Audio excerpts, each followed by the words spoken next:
good question. Are people born wicked, or do they have wickedness thrust upon them?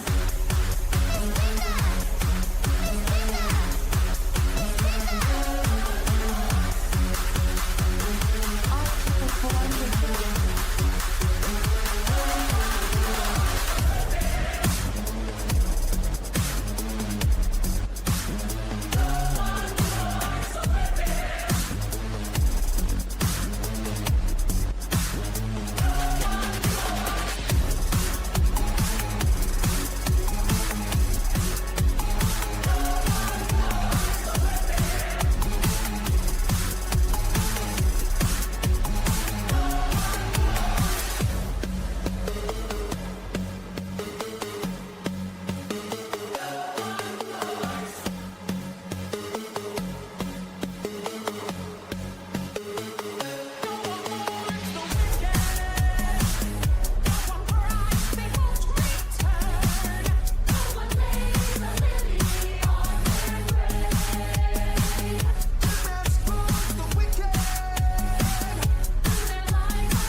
Welcome. Don't forget to hit the like and subscribe if you haven't already. We got a pretty big show tonight.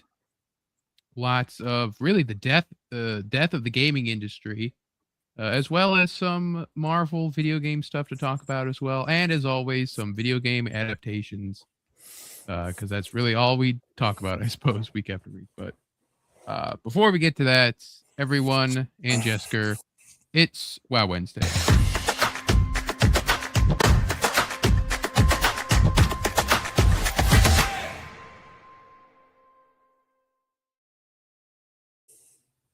Greetings, travelers, Wiz Kids, and Wordplayers. It is Wednesday, which means it is Wow Wednesday once again. I am Wizard of Wordplay, the Wow of Wow Wednesday, and I am joined, as I am always, by he's as smooth as Tennessee whiskey and sweet as strawberry wine. It's Jessica James. What's up, people? It's been a hell of a week in terms of the video game industry.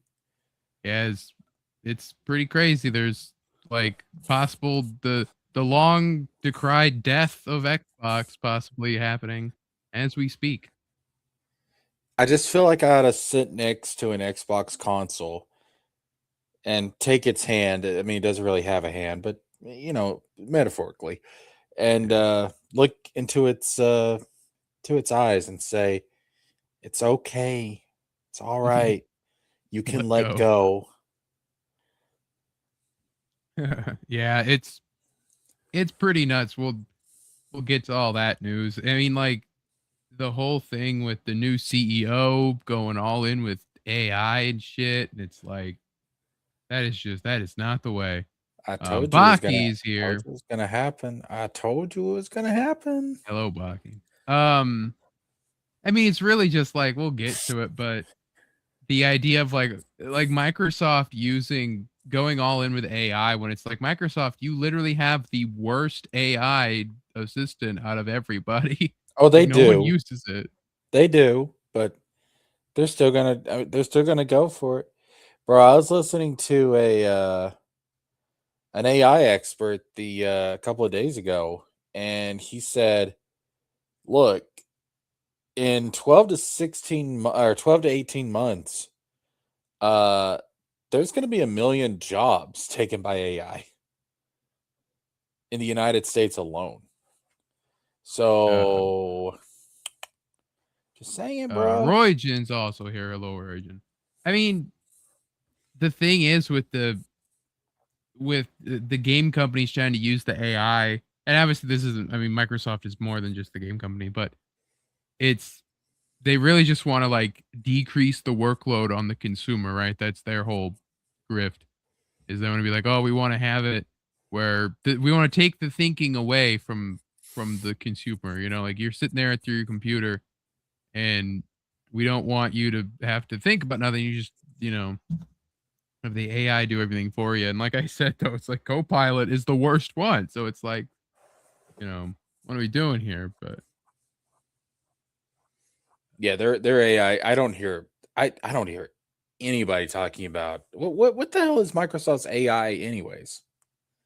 um, I mean, it's Copilot, and it used to be the best image maker until they lost all that.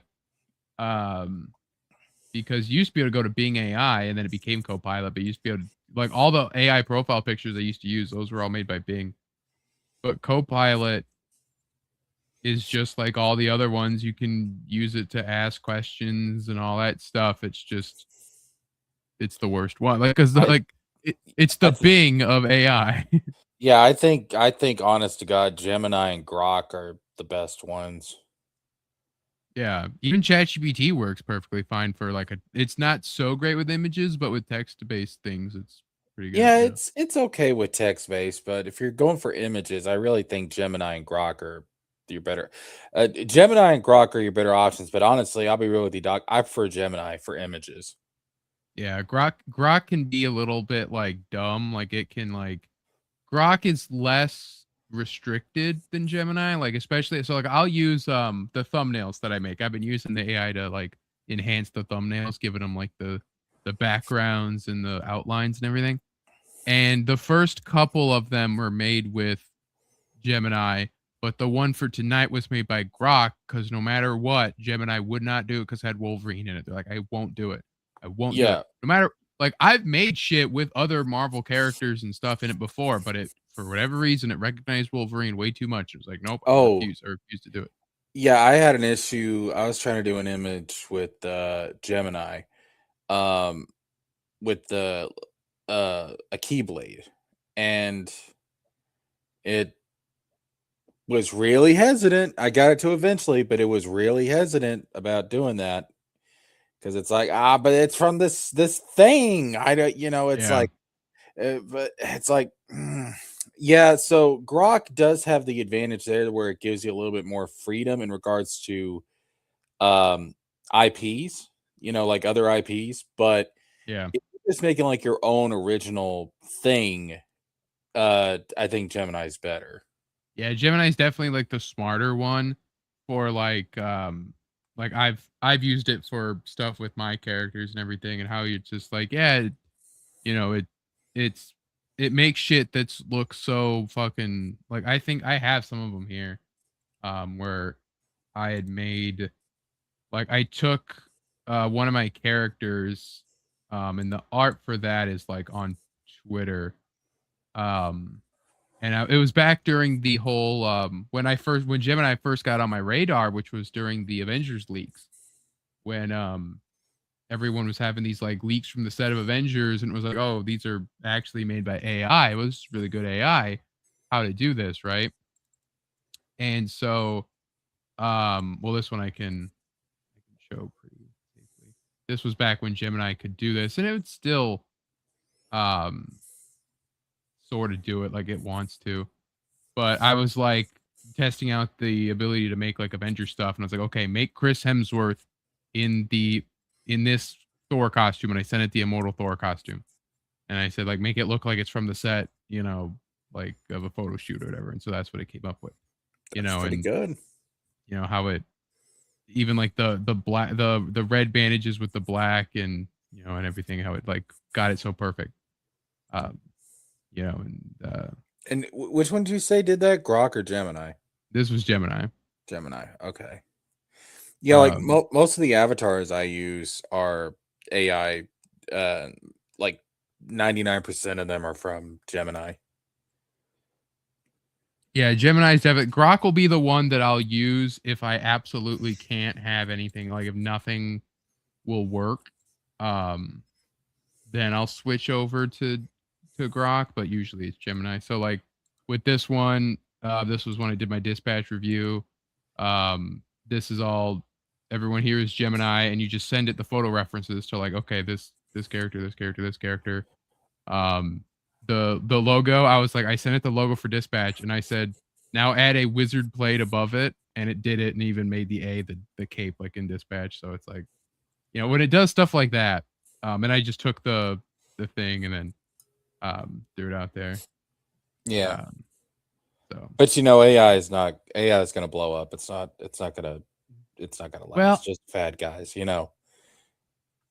though I like everybody and their mother's using it, but oh no, it's not bad. It's gonna blow up. Jesker doesn't know what he's talking about. I honestly think that people pushing like I've said, it's for personal use. It's it's still killing the fucking environment, but regardless of that,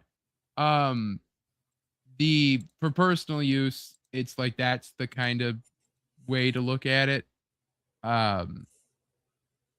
But if companies trying to push for it and make it their own thing is what's gonna eventually make it like shoot itself in the foot. Like that's what's gonna make the bubble burst. Is we have these major tech companies now putting all of their eggs in that basket, and we've seen what happens when they do that before. And then it just poof. The server farm shut down. Like there's all that other shit. So we'll see what happens, but yeah, I mean we've talked about how Xbox was dying, and then now Xbox is dead, basically. So we'll see what happens. But before we get into all of that, Jesker, what'd you do this week? What did I do this week? Nothing much, really, to be honest with you. I've just been kind of taking it easy this week, honestly. Just been keeping up with the news like you have, but yeah, not really much, to be honest, dude. It's been kind of a typical week.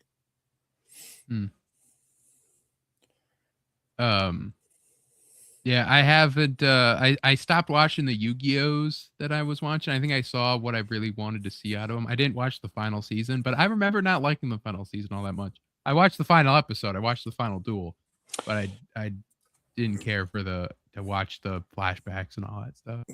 The problem with the final season is because I think the final season's like 52 episodes long, and 26 of them are just straight up filler. Yeah. Like the Kaiba Grand Prix, the Capsule Monsters. That's like the entire first half of the season.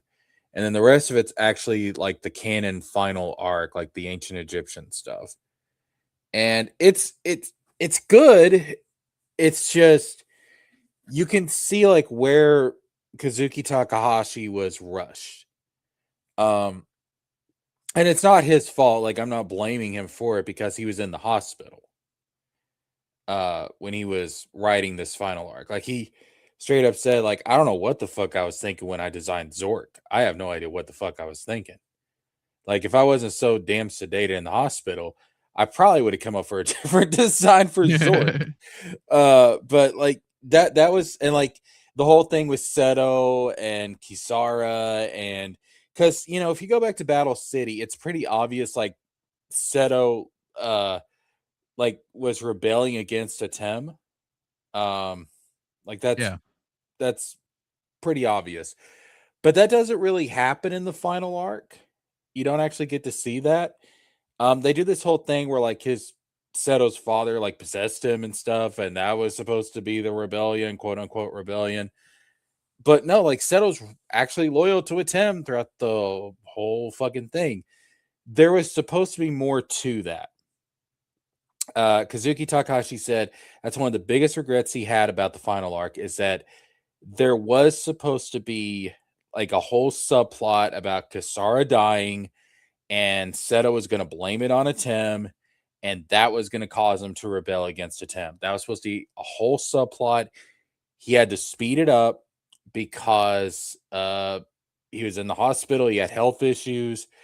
Apparently, when the final arc was in syndication and Shonen Jump, it was starting to lose viewership because they weren't doing like traditional duels. You know, it was like so that was causing people to kind of drop off the series. So his editors were pushing him to speed things up and get the series done and over with. And there's like just a whole clusterfuck of factors that the final arc is okay, but it could have been so much better if things were just better for Takahashi at the time. It could have been so much better. Yeah, really, I think the biggest problem with Yu-Gi-Oh! It's like it peaks at Battle City.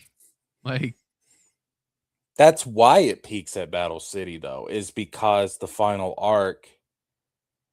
And I mean, I'm not counting like all the filler. I'm not counting like the Orichalco stuff like that. That's not the original. As I'm saying, story. is like that. It's like everything after that, like Orichalco stuff is okay, but just Battle City, it's like it ends at Battle City. Basically, you watch it till the end of Battle City, and then you jump ahead to watch the final duel, and then that's it. That's the end of the show. Oh, the other thing was too, Takahashi says apparently like some of the notes he had for the plot of the final arc got stolen on a bus. So if Takahashi had been able to just have the freedom he needed, he was in a better health situation, and things just did not converge in a negative maelstrom for him at the time. I really think that final arc could have blown Battle City out of the water, but it's unfortunate. Imagine if those notes came forward, like all of a sudden, like years later, they're just like here it is. We found him. The guy that stole him came forward. Dude, I'd love it. I would love for there to be something where we see like what was the original plan for Seto, what was the original idea, like the original design for Zork, what was in these notes. Dude, I would love it. Oh, if I had that, oh my god, I'm already gonna do like a rewrite of the final arc of Yu-Gi-Oh, but I would love to see those notes because I would incorporate that shit hardcore into that video. Absolutely. They reveal that that Yami Bakura actually is one of 13 other vessels of the Spirit of the Millennium Ring. Fuck it, bro. Like, Kazuki Takahashi was friends with Nomura. They were how many Millennium items are there? 7. There's 7 Millennium items, and there's Origin a lot of. Origin says same thing happened with Bleach. They pressed Kubo to rush it at the end. Yeah, because you can.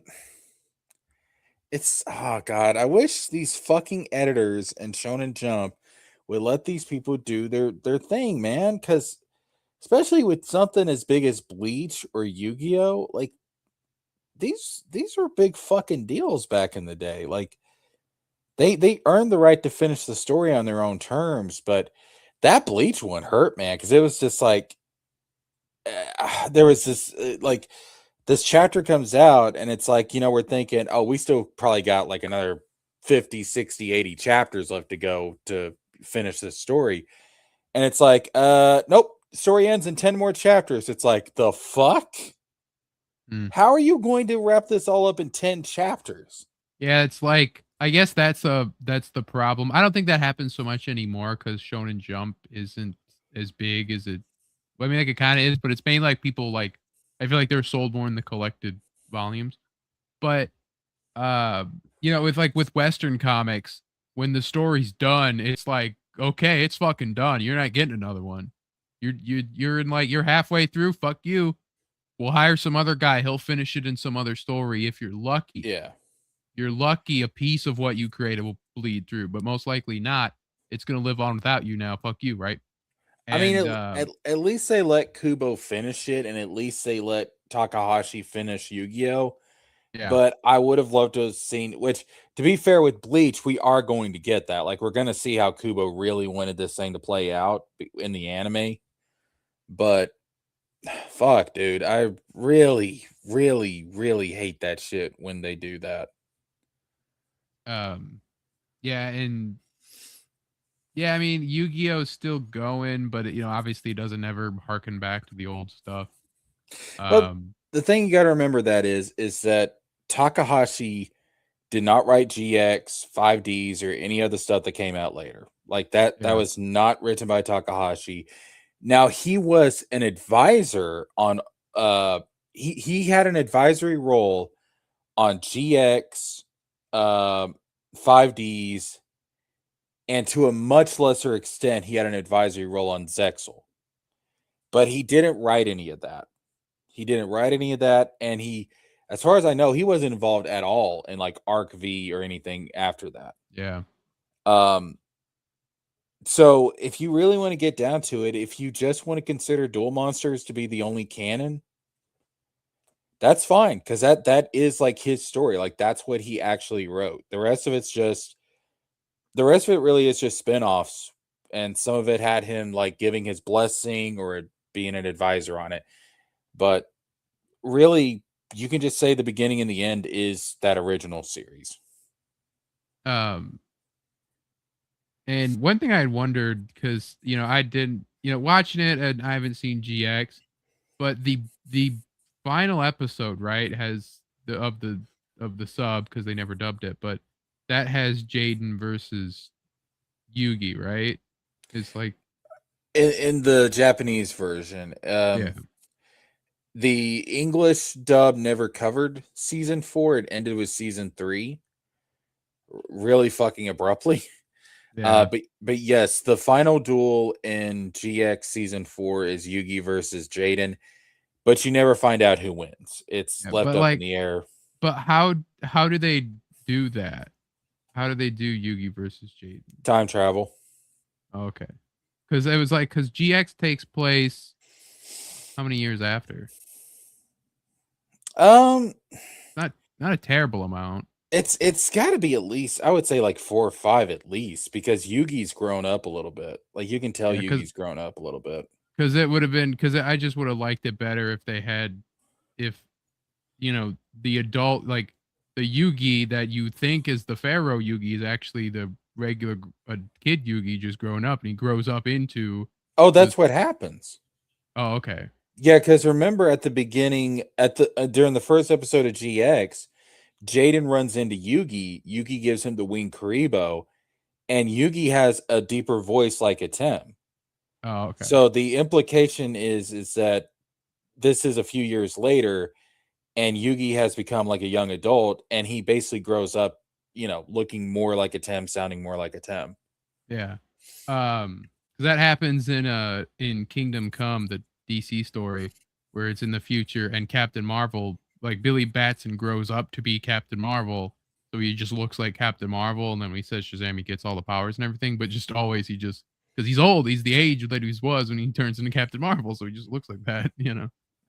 Uh, The biggest problem with GX is that it tries so hard to be Duel Monsters, like the original series. It yeah, tries so hard to be that, because you have like these things. They're not Millennium items. They're Shadow Charms, and you yeah, have not the God cards, the yeah. Sacred Beast, and it's like the problem with GX is that GX never found its own identity. It sometimes it was trying to be different, and sometimes it was trying to be the OG series again. Uh Roygen asks, is Bonds Beyond Time canon? Canon to the anime, not to the manga. Um and they do make a distinction with that. Like a lot of people don't know, but Dark Side of Dimensions, the is canon only to the manga. yes, it's canon only to the manga, because in the anime, you know, Kaiba actually saw the Pharaoh go into the afterlife. He got Yeah. closure with the Pharaoh, but in the manga that doesn't happen. In the manga, Kaiba's not in the final arc. Like when you see Kaiba go off in the Blue Eyes White Dragon jet and he's going off to build Kaiba Land, that's the last time you ever see Kaiba in the manga. Because in the manga, they just have, you know, pre-Seto, Kaiba's past life. So Kaiba's not in the final arc of the manga, so he never got closure with the Tem, and that's why in Dark Side of Dimensions, he's obsessed with dueling a Tem again. Yeah. I still like I think it still kind of works within the anime too, just because it is just Kaiba's thing to do that. And then even so, it's like, yeah, Yugi beat the Pharaoh, but I still want to beat the Pharaoh though, because like Pharaoh beat me all the time, right? Like, cause fuck the Pharaoh.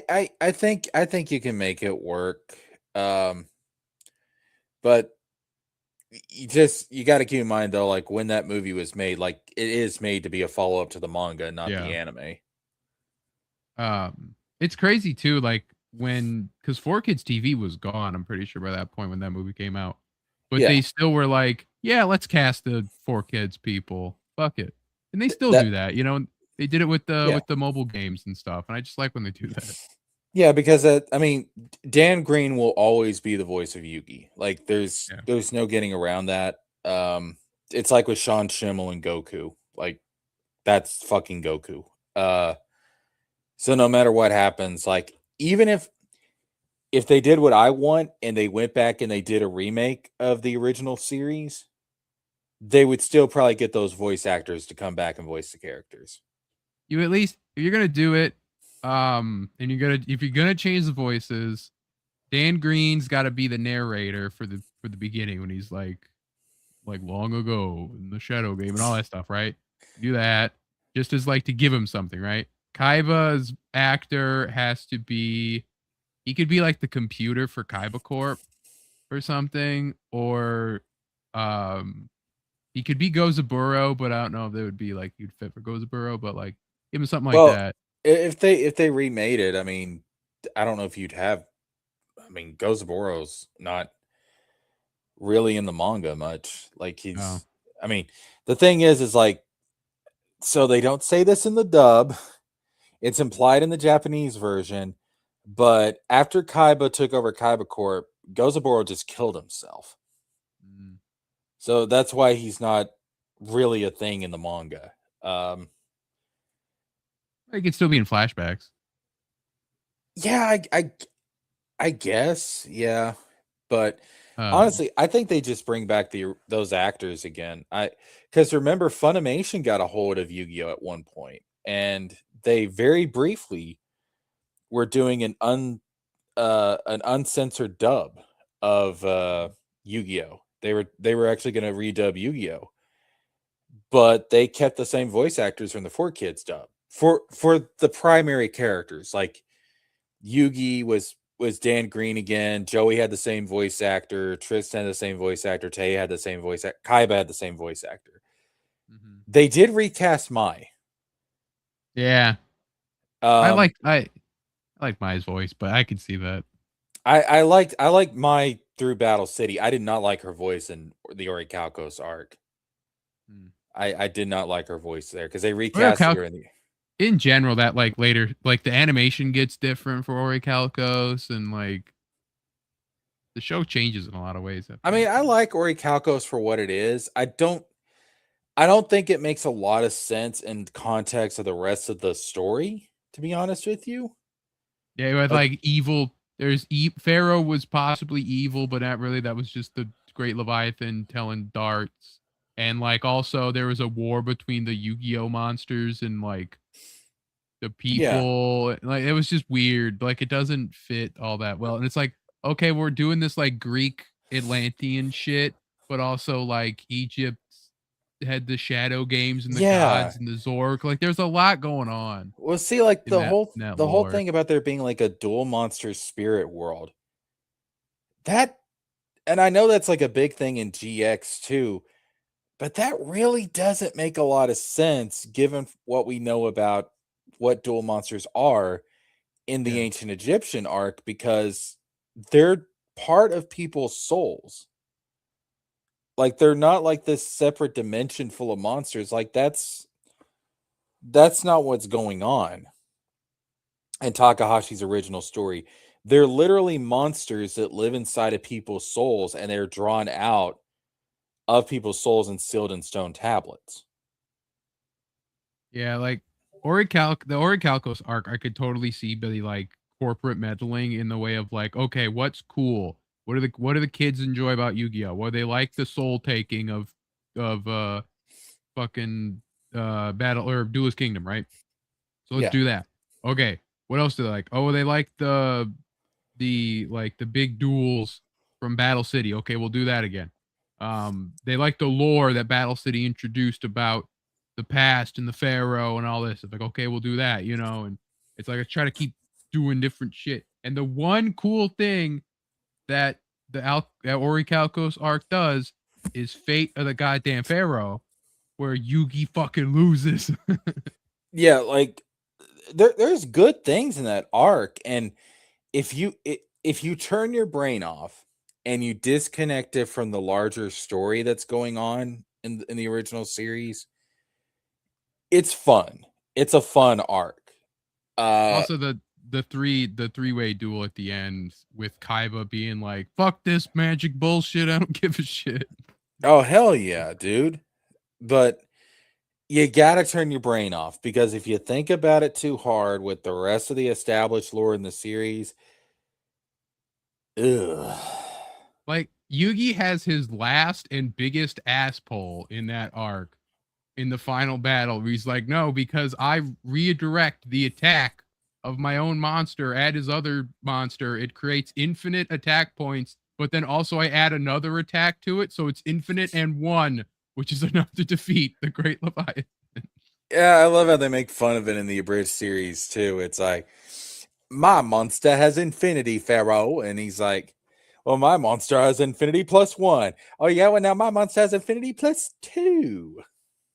Yeah, like it's just like that's the biggest Duelist Kingdom level ass pull, and it's like there you go. Yeah, There's a it's video. There's a video that's like how many times Yugi cheats or something like that, and obviously Duelist Kingdom has a lot, but like there's a couple in Battle City where like, oh, I didn't even like there was the one where I think it's in the final episode actually where Yugi does like he uses it against Obelisk. It's like trap cards don't work on Obelisk. Like I'm not using it on Obelisk. I'm using it on the ground. Like fuck off, Yugi. That's not how that works. yeah, I remember that. It's kind of like, I don't know about If that. you tried to do that in the video game or in the games or in any, it would not let you. Yeah, Like you cannot I can't think activate them. I remember there was like a trap card or something, and I think the excuse is that it works because it's not directly targeting Obelisk. And it's like, that's a real fucking gray area right there. Yeah, because it like I said, in reality, it just wouldn't work because Obelisk's attack could not be stopped by a trap card, which is what that did. You know, and Yeah. so it's like it wouldn't work. Anyway, that I promise will be the last Yu-Gi-Oh talk we go on because I haven't been watching it, so we won't have any more thoughts on it. I'll just start Um, my own Yu-Gi-Oh live stream. Fuck it, dog. yeah, that would require you to do a live stream again. I know, wouldn't it? Just imagine. That would be fun though, just to do like a rewatch podcast where we go episode by episode. Just like, man, fuck Weevil and fuck Great Moth, piece of shit. Man, Weevil can eat a dick. Man, Rex Raptor fucking sucks. You know who else sucks? Panic. Panic fucking sucks too. Or have it. The guy that had the Castle of Dark Illusions. Bruh. Yo, Panic got fucked in the manga. Yeah, it was Panic. I couldn't remember what it is. Yeah, no, bro. It wasn't no mind crush in the manga. It was it involved well, It involved some rope. Let me put it to you like that. Anyway, but I have also been watching instead of Yu-Gi-Oh, I went back and I'm currently in the middle of X-Men the animated series. Nice. Watching that through Disney Plus because I never did watch X-Men 97 when it came out because I was like, well, I want to watch the original show first, but never got around to actually just starting it. And dang, Nabby, you didn't watch it back in the 90s? Well, I watched VHS copies that they put out through Pizza Hut and like 2 DVDs that I rented, and then I actually binged all of the 90s cartoons back in like 2016. I watched it. So originally it was on Fox Kids. I watched it, and then Disney started showing Marvel stuff on. They had this late night program called Jetix. Yep. And I remember rewatching it there, and I mean, dude, it was good fucking shit, bro. God almighty, it's good fucking shit. Yeah. Like watching those first couple seasons, I'm in season 3 now, where the animation has changed slightly. They either switch. I know they do switch studios for the final crappy season. They shipped everything over to like Argentina or some shit, and the animation gets weird. And the whole story goes fucking downhill. Like Origin says, they ended on a cliffhanger. They canceled it. They rug pulled it. I think X-Men 97's like, yeah, that last season didn't happen, but I'm gonna watch it anyway, just be safe. But anyway, so the that like first season or first couple seasons moves at a breakneck pace. Like, oh yeah. Like I get that X-Men created the concept of like serialized television for like kids, where because they introduced the previously on thing that is then used in every single previously on X-Men. Yeah, it's used in every single kid's cartoon since that had an overarching story to tell. But it's like it's like, okay, this episode Jubilee is introduced. Okay, episode 2, fucking Master Mold is here. Okay, episode 3, Magneto's fighting. It was like, okay, well, episode 4, how about Sinister's here? And episode 5, Apocalypse. And it's like, oh my, it's like, slow down. Like, I can't, like no. Damn it. But they had to do that back then, man, because they didn't know how long they had for these shows. You know, it wasn't like nowadays, like if like you'll get a show, it'll have its first season, and if it does really well, they'll be like, oh, we've already signed a contract for seasons 2 through 5. And you know you're at least going to get a few seasons out of this bitch. Back then, that's not how the industry worked. Back then, you did not know if your shit was going to get renewed for another season. So it was like, we got to pump this shit out. We got to go. Yeah. Roygen's right. Jetix had basically like Digimon, Power Rangers, Spider-Man, X-Men. Anything that was on Fox Kids wound up on Jetix, and it was fucking awesome. Jetix went for a while because I remember Jetix.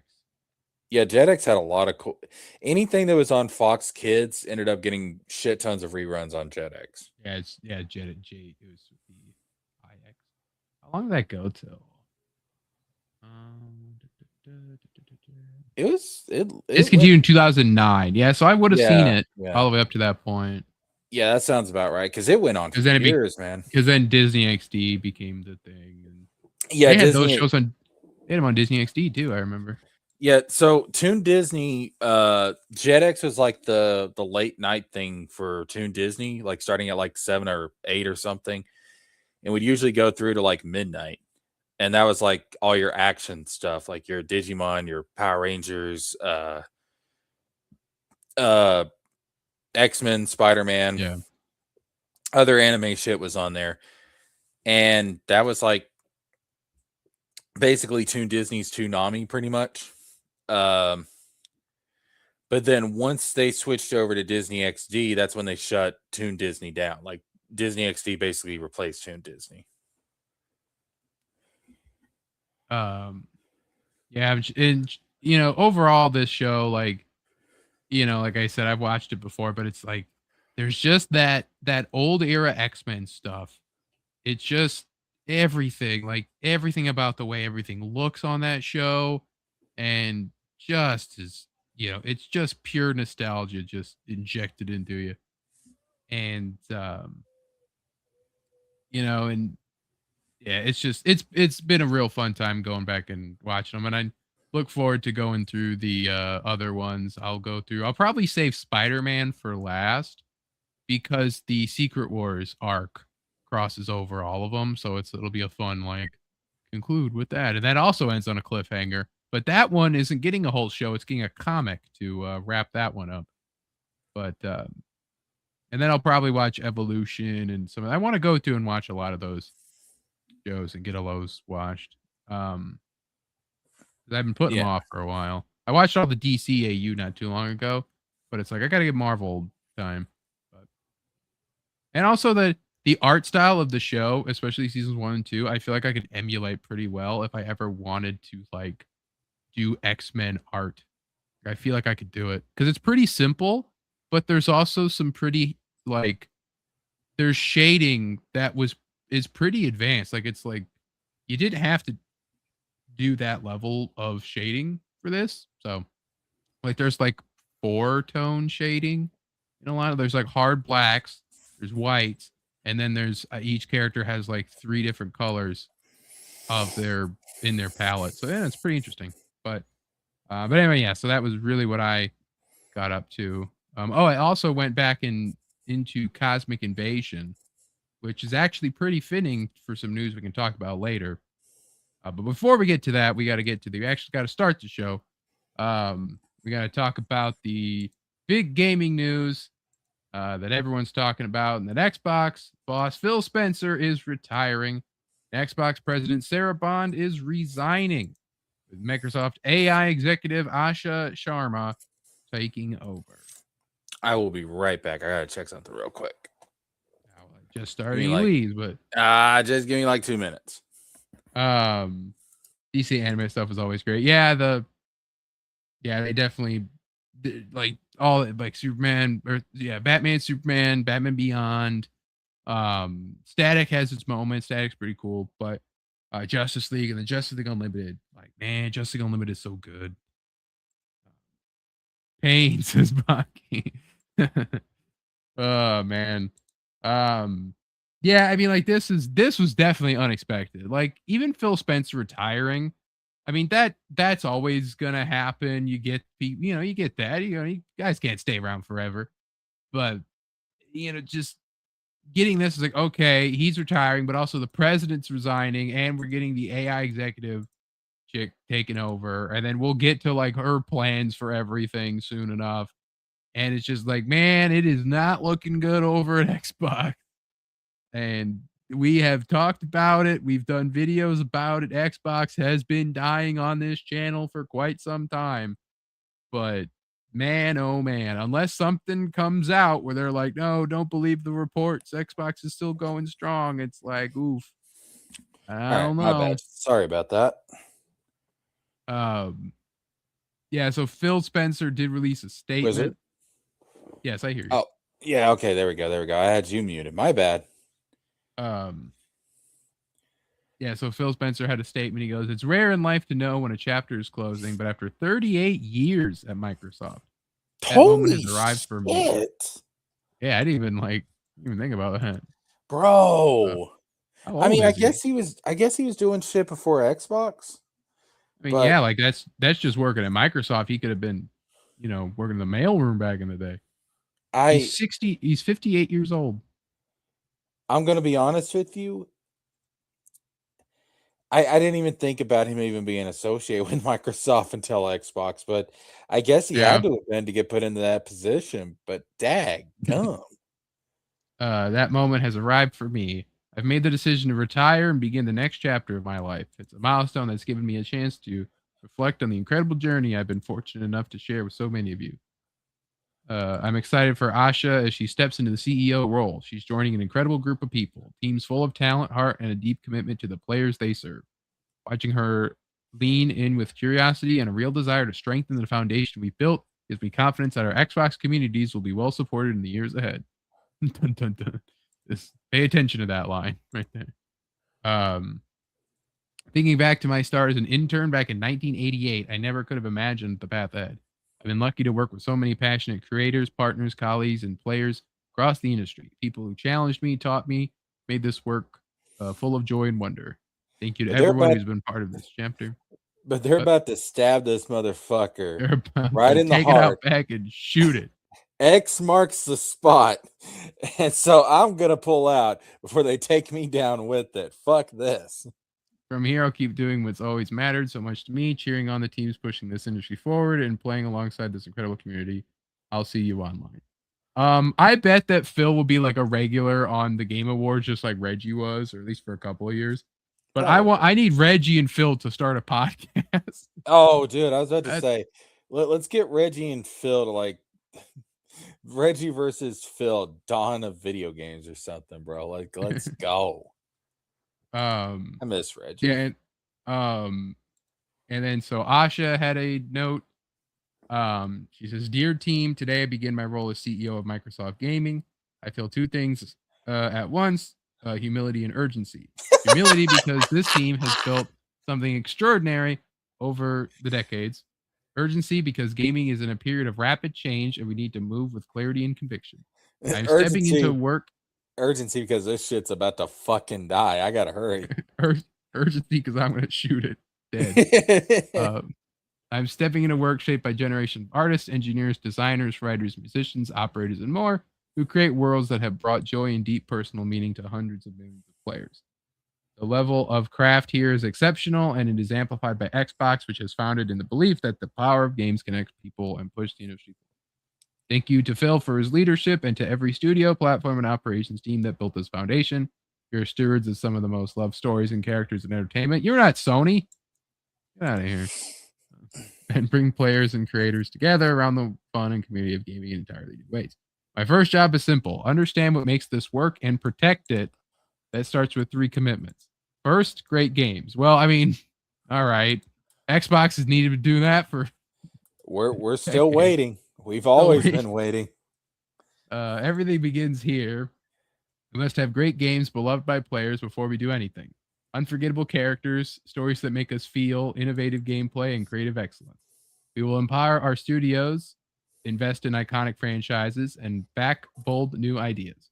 We will take risks. We will enter new categories and markets where we can add real value, grounded in what players care about most. See, like, this would mean something if Xbox wasn't, like, not even exclusive anymore. Consoles aren't a thing. Like, and they, like, iconic franchises. You guys have, like, Halo, and then you have, like, Bethesda. But unless you light a fire under Bethesda's ass, they're not going to give you a game until the 2030s. Like, I'd be looking at Bethesda right now. I'd be holding the fucking gun to their head. They're like, hey, you're not fucking Rockstar. Put out a fucking game or you're fucking dead. Bruh, I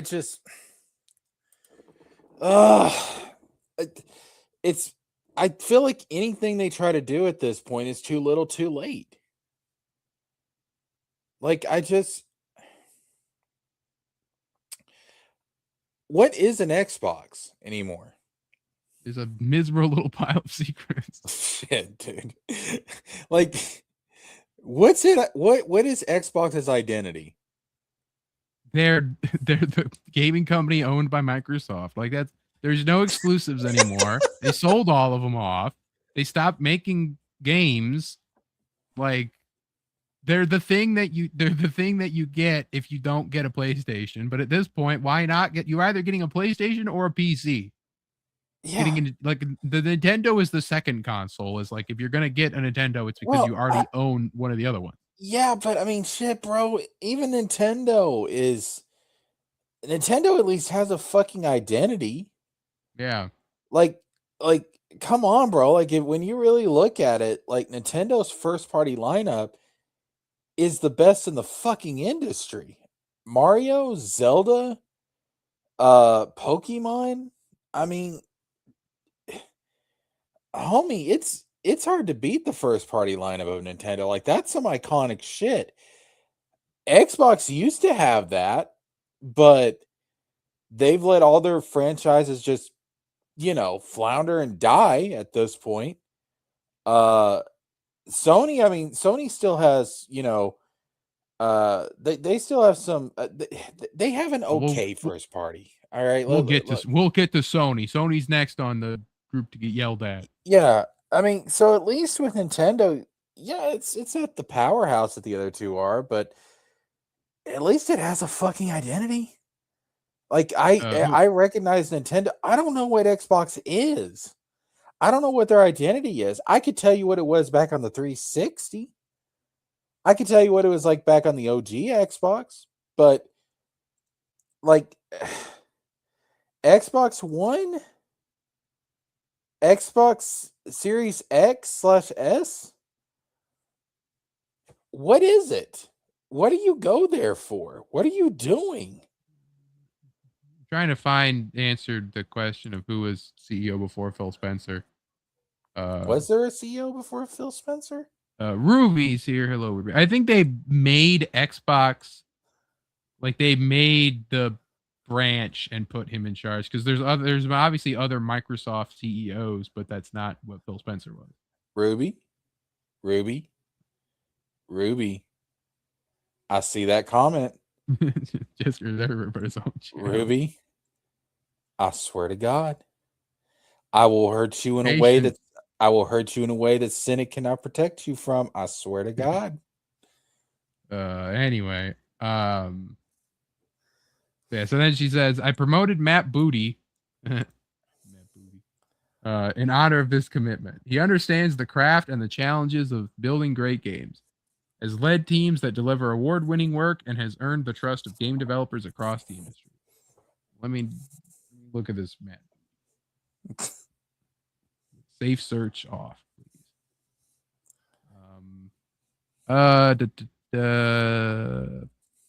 Halo, Age of Empires, Forza, Flight Simulator, Minecraft, Gears of War. That's the Xbox Game Studio. So it's like I guess he was in charge of that. You know what? That answers the question. That's what Xbox's identity is now. It's the Forza console. There you go. It's the Forza. Really. It's the Forza console. You want the most crisp looking racer you can get? You buy yourself an Xbox, Sunshine. That's where you'll find it at. Go ahead, darling. You do that. So second, the return of Xbox. It's not dead. They're gonna bring it back. Of course they are. We will recommit to our core Xbox fans and players, all 4 of them, those who have invested with us for the past 25 years, and to the developers who build the expansive universes and experiences that are embraced by players across the world. We will celebrate our roots with a renewed commitment to Xbox, starting with console, which has shaped who we are. It connects us to the players and fans who invest in Xbox, and to the developers who build ambitious experiences for it. Gaming now lives across devices, not within the limits of every single piece of hardware. As we expand across PC, mobile, and cloud, Xbox Pause. Seamless. Instant. Yes. Pause. Listen to the this is a fucking contradiction. All right. First, they talk about we will celebrate our roots with a renewed commitment to Xbox, starting with console, and then it's gaming now lives across devices, not within the limits of any single piece of hardware. The fuck do you reconcile those two things? What the fuck are you talking about? Your single piece of hardware is your fucking console.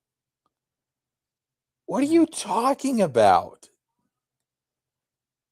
I mean, they mean hardware, just not their console. It's everyone else's console. Just say it. All right, we all know where the fuck this is going. Just fucking say it. Xbox is going to become a service. That's what the fuck it is. All right, it's going to become a service that you can access across multiple devices. That's what the fuck it is. That's the future of it. I guarantee you, it's not going to be a fucking console. There is not going to be an Xbox Series Alpha or Xbox Series Gamma or whatever the fuck. All right, it's not going to happen. It's not going to happen. All right, it is going to become a service. Xbox should feel seamless, instant, and worthy of the communities we serve. We will break down barriers so developers can build once and reach players everywhere without compromise. Third, future of play. We are witnessing the reinvention of play. I don't know. I feel like Xbox is the only person that says it that way. It feels weird. Like to say, I guess to say like we play games, but like to like the future of play, reinvention of play, sounds weird. To meet the moment, we will invent new business models and new ways to play by leaning into what we already have, iconic teams, characters, and worlds that people love. We will not treat those worlds as static IP to milk and monetize. We'll Well, build I a wish shared you would. platform. Yeah, I it's like wish you do would something. because right now you're not, Give me Viva Pinata 3, you cowards. bro. Y'all ain't milking shit. That fucking cow is dry. What the fuck? We will build a shared platform and tools that empower developers and players to create and share their own stories. As monetization and AI evolve and influence this future, we will not chase short-term efficiency or flood our ecosystem with soulless AI slop. Famous last words. Games are and always will be art crafted by humans and created with the most innovative technology provided by us. Let me reread Next 20 that for you. Games are and always will be art crafted by humans using AI and created with the most innovative technology, which is AI provided by us. There you go. Provided by AI to us. Yes, that there you go. That's what the fuck she meant. All right. Xbox games have and always will be slop. The next 25 years belong to the teams who dare to build something surprising, something no one else is willing to try, and have the patience to see it through.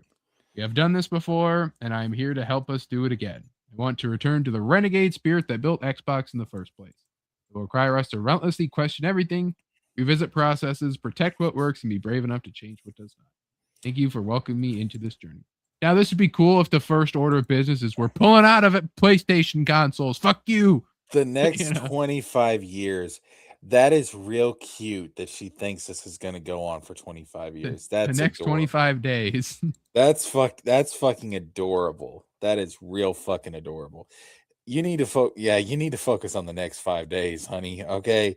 Next 5 months at most. Next 25 years. So moving right along. Now this is not official news. This is rumor and speculation. But the original Xbox co-founder and console designer Seamus Blackley says Xbox, like a lot of businesses that aren't the core AI business, is being sunsetted. That basically the expectation is Xbox will be sunsetted on a new CEO. Xbox will go away for the new CEO.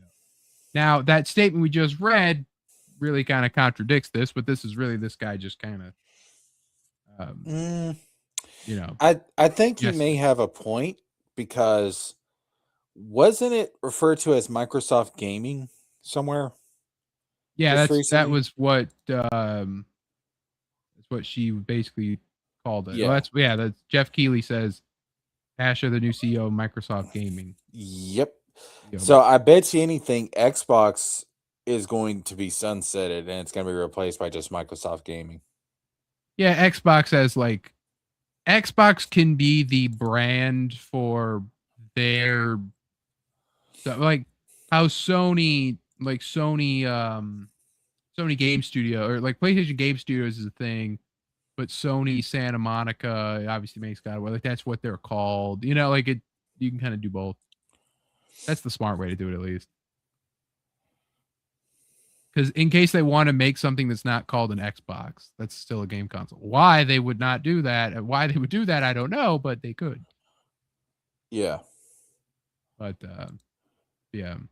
So it's basically like Microsoft is a company that is now about enabling its customers by enabling AI to drive things. That's at odds with the turmoil of my heart, specifically in games. Yeah, I guess read now that this is more like what the ex-CEO says. It's not like the actual like word from on high or even like the insider report. Like it's like, yeah, I mean, from what we saw from that interview, it doesn't look like that's what she's gonna do. So I guess we're okay. That's called corporate speak. Yeah, but I mean, she was doing. There's corporate speak, but by like promising that they're gonna do stuff now. As we'll see here, you know, if and buts, were candies and nuts, right? But The fuck? you haven't heard that before? If ifs and buts, candies No. and nuts. But no, so like we'll see where the promises will get us. But this isn't it was an Xbox fuck up. But yeah, so I mean we'll see. Phil Spencer retiring, like I said, it had to happen. A lot of these gaming heads that we grew up with leave. I mean, Doug Bowser left Nintendo, and no one even batted an eye at that. So, Reggie's successor left. So. Wait, he did? Yeah, I'm pretty sure Doug Bowser stepped down as the American Nintendo guy, and a chick took over. Wizard, here's what I have to say about that. I miss Reggie. Listen, okay, there'll never be. Yeah, Devin Pritchard is the president and CEO of Nintendo of America. Doug Bowser retired. Look, for all the crap that Nintendo, like all the crap people have said about Nintendo, all the crap I've said about Nintendo, even in the darkest of times, Reggie was always a beacon of light. I like his passion for games and Nintendo and just his personality. You couldn't help but love Reggie.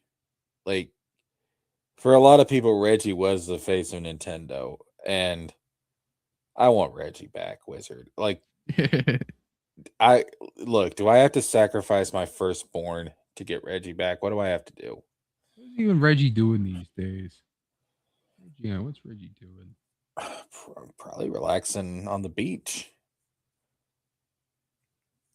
There were some, he did have some things to say about Xbox. Or he said about, Phil Spencer, he just said, congrats on a fantastic career. Game history is better because of your contributions. I look forward to celebrating this milestone with you. So they need to do the podcast. Come on, it's what I want. Reggie, come back. I should have never set you free. Anyway, so now moving on to Sony's big fuck up. It's like, man, fucking bullshit.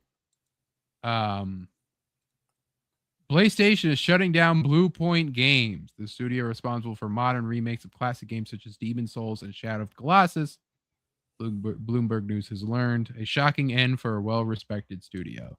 Now, this is another one that just came out of nowhere, and there is some insider reports about this that's like, man, this is just some bullshit. But we've reported on Bluepoint 3 times, or this is the third time we've reported on Bluepoint. And the first time it was when they were bought by Sony. Then it was announced that they had been working on a live service God of War game that got canceled when Sony canceled a bunch of other live service games. And then now we end with this of like, yeah, we closed it down, which means they were bought and shut down within a year of us talking about them. Yeah, what did Bluepoint do recently? Their last thing they did was Demon's Souls remake, and that was a launch PS5 title.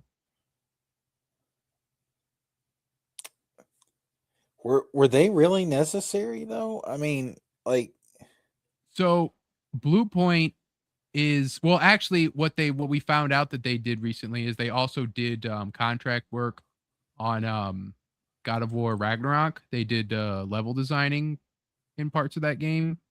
Under the, like, people didn't know that they had been working on it, but they were one of like the studios called in to do some kind of like not really like grunt work, but like assisting or whatever work on some parts of that. But they were tasked with making a God of War live service, but then when they canceled it, they're like, well, you're not making a game. But there was a lot of other stuff that according to an insider report we'll get into. But the biggest thing that everyone wanted them to do was a Bloodborne remaster or remake, because they proved they could do it with Demon's Souls. And it's like, yeah, just take that and put Bloodborne on it and put Bloodborne on the PS5s or on PCs or whatever. And it's like, there you go. And we'll learn Bluepoint thought they were going to do that. They're like, yeah, well, that's what they're going to ask us to do, surely. So let's get some early work done on that. But regardless, Bluepoint was like, you buy Bluepoint after Demon's Souls remake. So like they hired him to do Demon Souls remake, canceled they came out, it sold fairly well. It was a launch title. I mean, the early PS5, remember, not a whole lot of people had it. It was an exclusive, so it's a little muddy. But obviously wanted them. If they wouldn't have bought them, Bluepoint could have still been hired out by who knows who else. Even Xbox could have used them. But frankly, if I'm that new CEO, if I'm Armra or whatever, I'm hiring these dudes. All right, then. You want to make new shit? You want to make new games? You hire these guys. Next thing you know, you got Gears of War remake, or you got fucking. They're already doing Halo stuff, but like you got whatever the fuck else they want to do. Banjo-Kazooie, whatever else the fuck you want. Bro, Banjo-Kazooie's never coming back. It's over. Fuck. But yeah, I mean, if I was Microsoft, I would definitely consider buying these guys up. If you actually do something with them, which I don't expect that you will, because you're fucking Microsoft and you buy up fucking studios and then you never fucking use the bastards. But I'm not a fucking fucking billionaire like Bill Gates. I don't know what the fuck I'm doing. The worst the worst fate for them would be if they got bought by Activision Blizzard and they got sent to the Call of Duty mines like everyone else that fucking Activision owns. Like they'd fucking sent like Ravensoft, the people that made all the cool fucking Marvel games, in the mines. It's awful. But anyway, so here's the report from what was going on at Bluepoint. This is from this guy, Detective Seeds. I've never heard of him, but whatever. But he claims to have talked to at least 4 employees. So says starts the end of 2022. Bluepoint ships Demon Souls, and talks begin with Sony acquisition and working on more original projects. Sony did not think the remasters made enough money, and some people within Bluepoint and Sony wanted to branch out. They did the Shadow of Colossus remake, so all heard that Shadow of Colossus remake lost money, but it was assumed it would. But Yoshida wanted to preserve the game. Shadow of the Colossus remake biggest criticism was the new face on the main character. However, Fumito Ueda wanted it to look that way and designed it. There were conversations about doing add-on content to the remakes to help with funding into original content and grow design department. It was assumed in the studio that Bluepoint would be remaking Bloodborne after Demon Souls. Like, they were like, okay, after we do Demon Souls, there's Sony. They're 100% going to want us to do Bloodborne. That's the other FromSoft PlayStation game, right? It's perfect. All the same mechanics and everything. We'd easy to transfer. Bluepoint had a design department of 1 to 2 people, but was not sufficient for a full project. 2021, quote, in early 2021, after Demon Souls, studio staff assumed they would work on Bloodborne and started to prepare to. However, they did not get the green light due to internal politics of Bloodborne involving a fragile relationship with FromSoft, Sony, and the original IP. Sources do not think Bloodborne remake will ever be made due to politics. So, crazy. So remember, Bloodborne is a FromSoft game that was contracted by Sony and also worked with the Sony Japan studio, whatever. Sony Japan studio is gone. Sony got rid of it, which means it's Sony and it's FromSoft. Miyazaki has stated numerous times that he wants to do more with Bloodborne, and Sony keeps telling him no. So it is entirely Sony's fault. And it's not due to any like weird rights issue shit, nothing like that. It's entirely Sony. Sony owns the right to this character and everything involved with Bloodborne. They own it.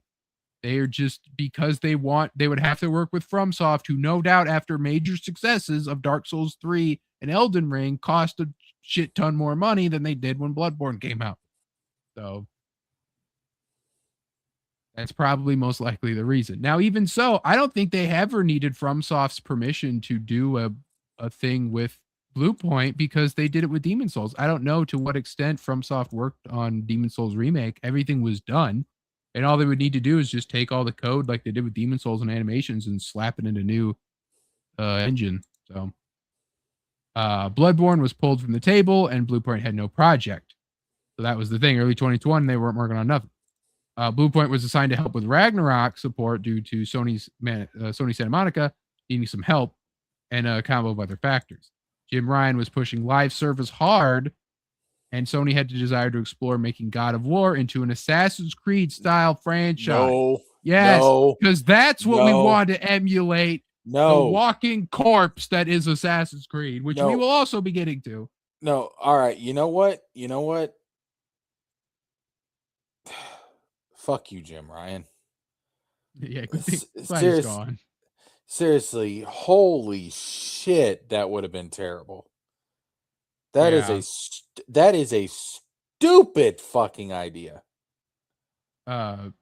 Franchise would explore different mythologies and characters. See, like that's what people want with different mythologies, but like characters, they basically would just do Assassin's Creed style. Okay, and now we're doing the Egypt game, and you're playing as Amun, No. right? And it's Don't do that shit. Keep it. Listen,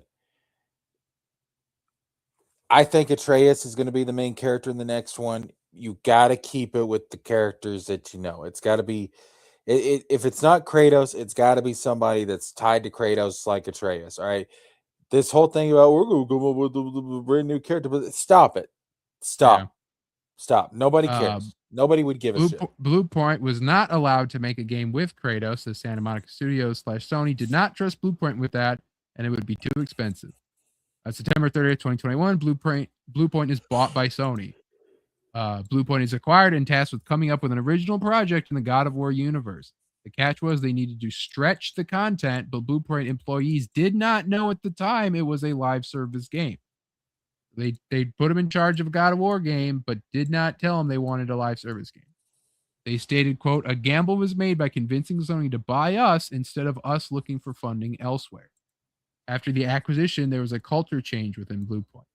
2022, prototyping begins for Demon Souls meets God of War, also called CP13, so it's like that's the code title. Bluepoint staff was not told initially that the game was a live service game. Bluepoint still had a minimal design team. Bluepoint did not have a game director for this project, was promised one on loan from Sony Santa Monica Studio, and a couple designers once Ragnarok was shipped. End of 2022, Santa Monica Studios game director and designers joined the team. A lot of time was spent prototyping, but the mesh of Santa Monica and Bluepoint did not go well as they were not familiar with Bluepoint's engine. Fully remote work due to COVID and hiring freezes at Sony. Now it's end of 2022. The remote work should have been phased out by this point, but yeah. Very soon after Santa Monica folks arrived, Bluepoint staff learned the game they were having to make was a live service game and they needed to work with what they had. Internal issues began to arise, and the ones on board with live service were the head shed at Santa Monica, Sony, and Bluepoint. It was unclear whether Bluepoint leadership believed in the project or just doing their best to salvage morale. About 75% of staff employees, according to sources, were against this move and pushed back against making a live service, as they should have been, because all that was stupid. Yeah. After deadlines were not hit, internal strife from employees, the project was canceled by Sony in early 2025. 2025, Bluepoint begins pitching projects to Sony. They pitched Jak and Daxter remake. What Resistance the fuck? remake, Whoa. Shadow of Colossus remaster. Whoa. They were going to bring back my boy Jak? Well, I mean, like, you're Bluepoint. That's what you're known for, is doing these great remakes. And they're like, listen, here's an IP that you haven't used. Here's a game from PS1 or whatever. Like, give us it. Give it to us. We will do it. You know how long people have been waiting for that shit? What is wrong with you? See, this is what pisses me off about Sony. Like, they actually have like this great catalog of IPs, but they just leave them in hibernation for so fucking long and they don't do anything with them. Yeah. Oh, you guys pissed. Oh, Sony, that pisses me. Ooh. Now you're on Team Bluepoint. Oh, now. Oh my God. I'm gonna go on. Just okay.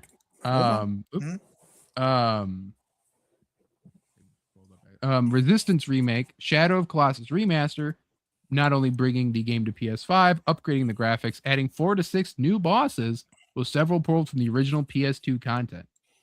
So they were basically going to they're going to Last of Us their own remake, but by adding new stuff to it as well, that would have been like cut. Bloodborne remake was again pitched A small portion of the team worked on it for 2 to 3 months, but Sony pulled the plug. They had it. It was there. It was there. We had it. It was never officially greenlit, but they were deep in negotiations, and Bluepoint thought they would make it. So like they had been working, like, yeah, okay, we're probably going to get told, so let's put some work into it. But something's out there. Someone got to see a Bluepoint Bloodborne. 2 new IPs. So like, how about we just make new shit? They don't want that either. And worked on some small pitches, all under the CP13 folder. And then codenamed Black Fang, CP14 was pitched. Black Fang was a Ghost of Tsushima spinoff that Sony liked. Sony gave Bluepoint 5 to 6 months to prototype it until the end of March 2026 to prove they could make it. They didn't even they let everyone go before. Employees felt it was going okay, even though it was never officially greenlit, and were on track to hit deadline. Employees found out in February 19th that they were being shut down, and Project Black Fang is canceled. Studio's last day, March 2nd, 2026. It is worth noting that Bluepoint did use contractors. However, a majority of the people stayed at the studio from shadow until shuttering. About 40 employees have been there the entire time, with the rest being contractors. This obviously has fluctuated with retirements, deaths, and turnovers. According to all sources, people stayed at Bluepoint and wanted to continue to stay there. Sad story, such a wonderful group of talented artists. That is the reported story of Bluepoint. Okay, yeah. After finding all this out, Sony, baby, darling, the fuck is wrong with you?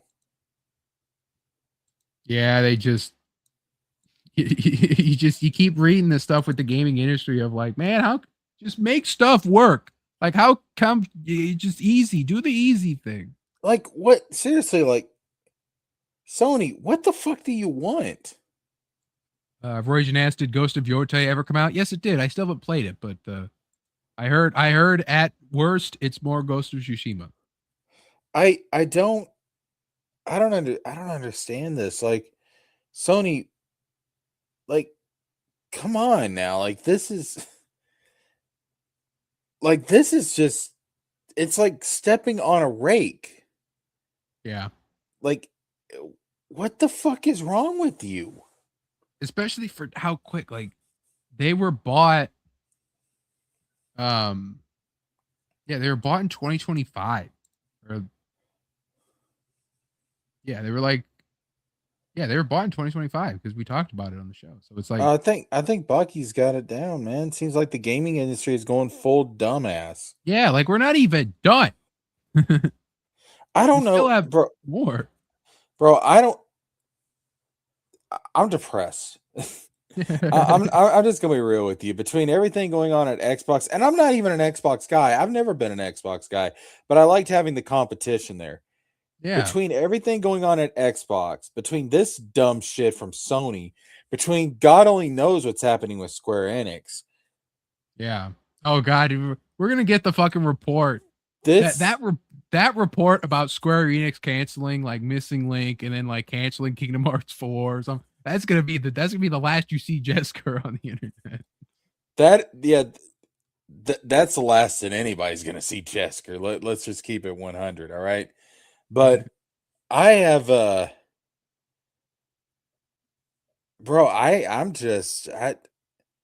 what the fuck is wrong with this industry right now?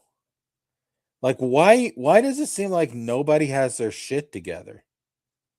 Well, at least we have, someone who always has their shit together and who you can always rely on to make good decisions and create good content. And that's Ubisoft. As we had a leak of an Assassin's Creed Invictus with the subtitle, "The devs hate the game."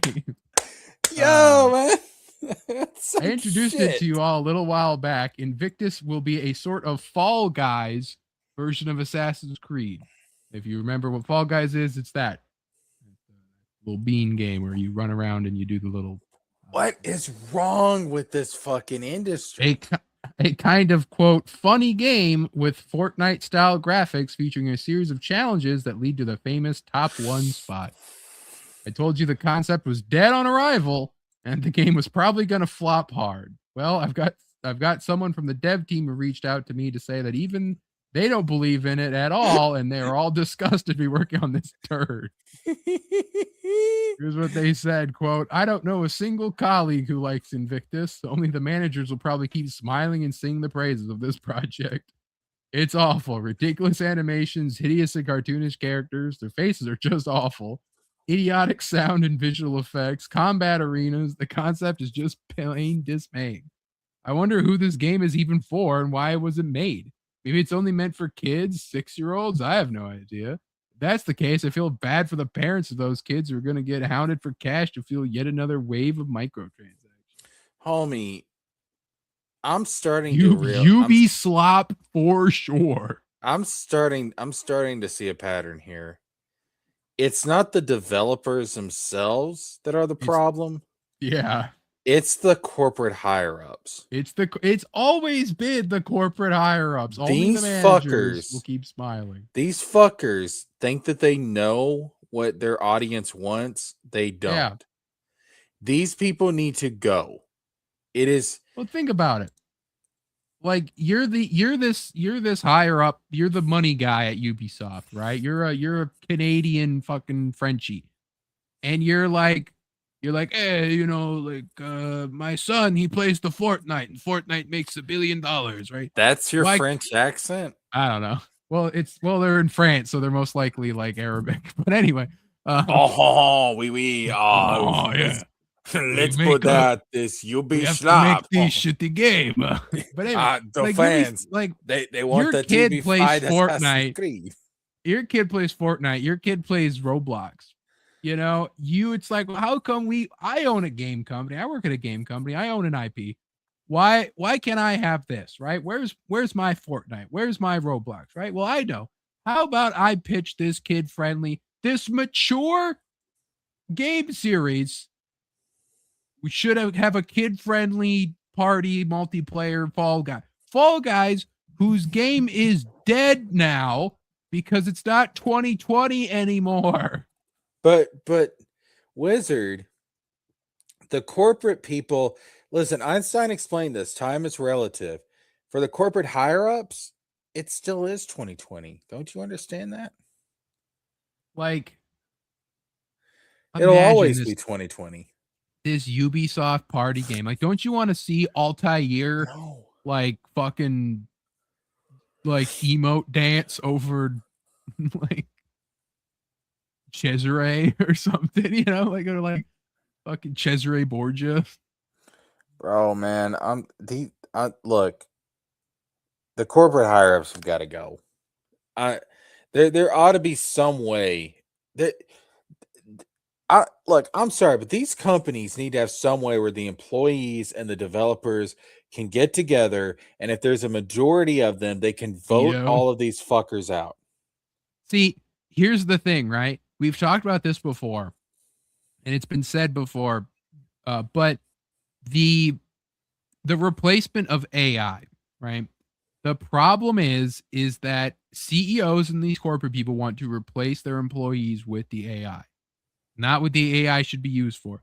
You know what would happen if you asked ChatGPT to tell you to make a kid-friendly Assassin's Creed party thing, right? It would do it, but it'd be like, hey, listen, should we make a kid-friendly Assassin's Creed party game, or should we do a really good, put a lot of money into it, Red Dead Redemption 2 style video game? What would make the most sense? And ChatGPT would go, well, duh, dumbass, make the good game instead of ruining your franchise with this slop. You know whose job is easily replaced by AI in that case? The corporate CEO guy. Exactly. Like, replace him with the AI machine and have all the decisions can be made by it. And it would actually be able to think and look at the internet and know what is good. Yeah. Yeah. I mean, honestly, yeah, because the AI, you know, it learns based off the internet. And if you've got like the fans bitching about this stuff, you know, bitching actually accomplishing something, bitching about this stuff, the AI is going to take that in. It's going to learn from it. It's going to be like, this is not what the people want. Like, this is not what people want. This is not what they're saying. Like, but I agree with you, man. Like, get these fucking corporate whack jobs out of here. Fuck these people, man. And the AI knows like to be like, oh, like you're making this, like, it knows to be flowery enough to be like, well, I don't think doing a kid friendly Assassin's Creed thing is all that cool because it'll confuse the brand and it will be bad for parents to kind of be able to, like, you know, get it for their kids. They're not going to know like Assassin's Creed is not a kid friendly franchise in any way. Like the little Jimmy's going to pick up Assassin's Creed Invictus and laugh because ass is in it twice. Right? Like, oh man, just there needs to be, and I'm not talking about the fucking board of trustees. I don't give a shit about the board of trustees. There needs to be something in these companies to where the developers, the employees, the people that actually know about gaming, if there is a majority of them, they can vote every single one of these corporate whack jobs out. That's what needs to happen.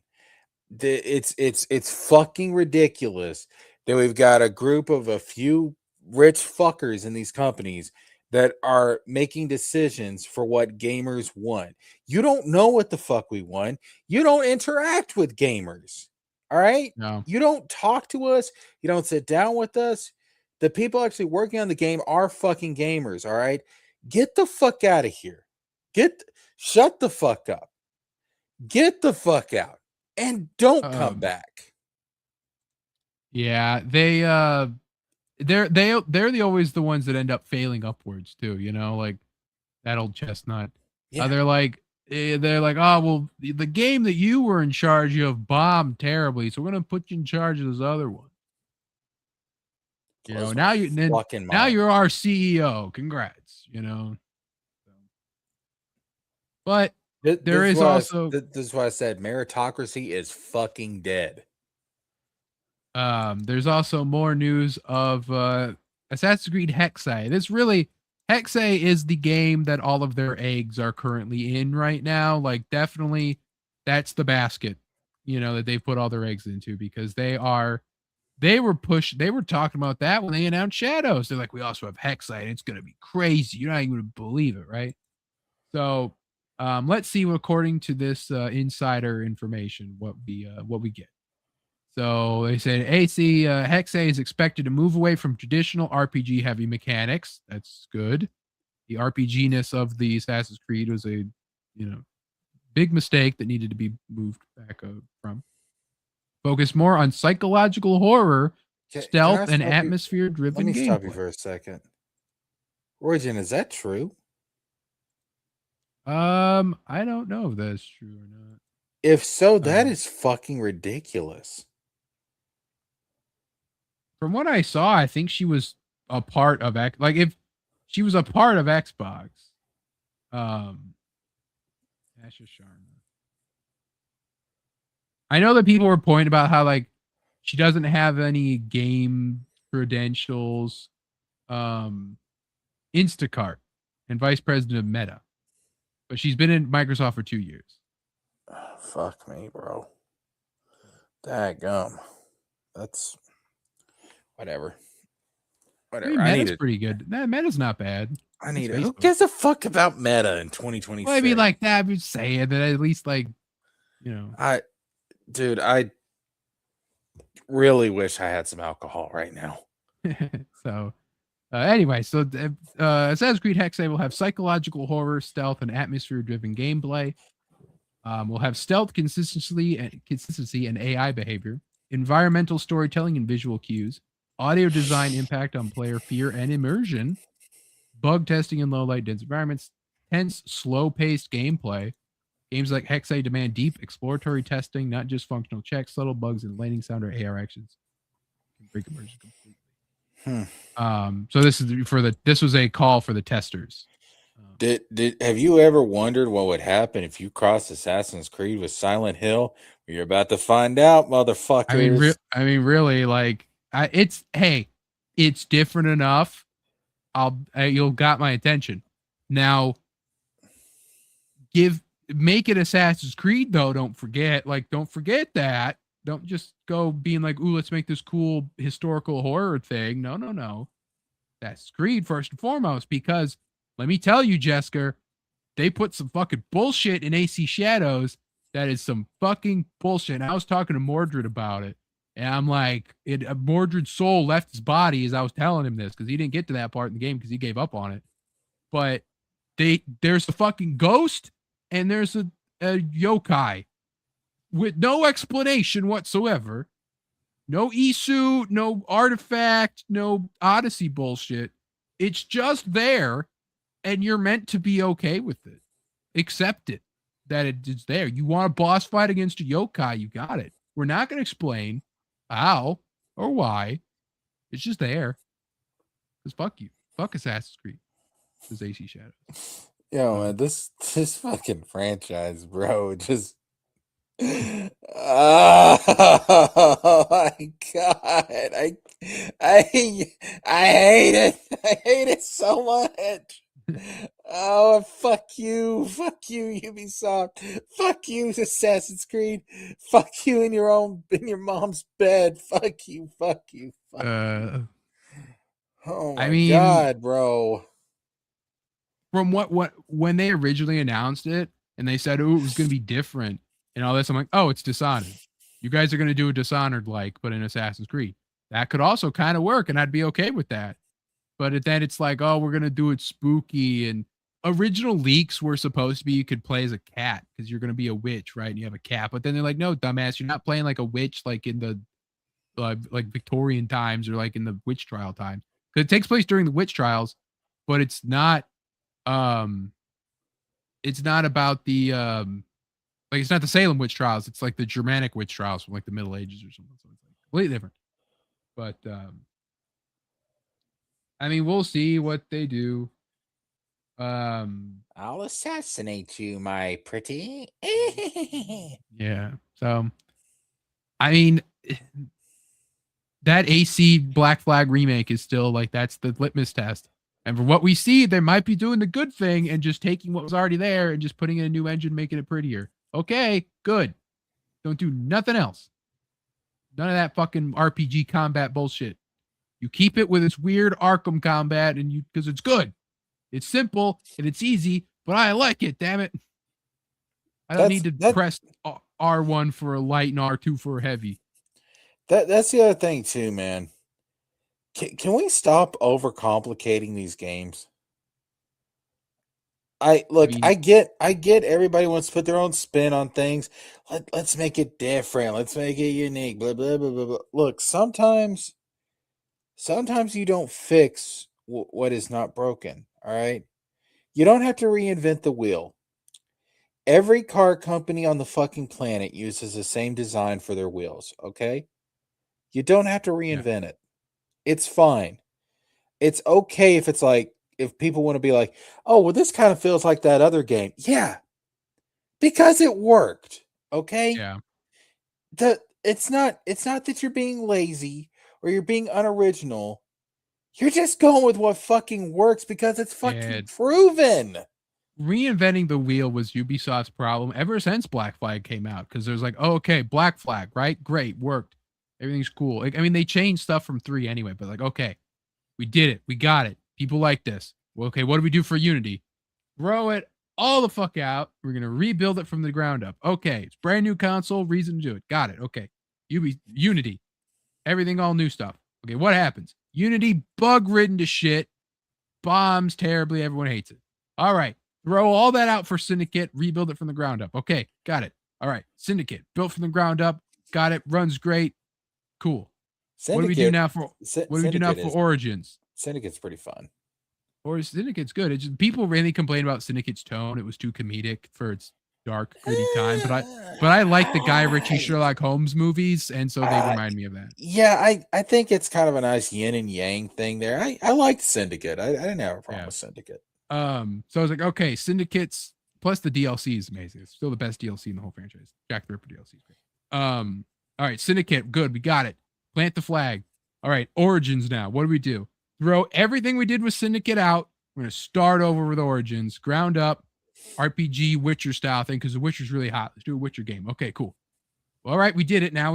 All this work, got Origins, okay? now that's going to be the entire basis for the franchise going forward for the rest of time. Because everything is just everything is the origins thing, but worse every time. You know, when you're making an AI thing, and after a while of like simple small edits, it gets worse and worse because it keeps remaking it over and over again. Yeah, You have to like instead of change just a adding hand.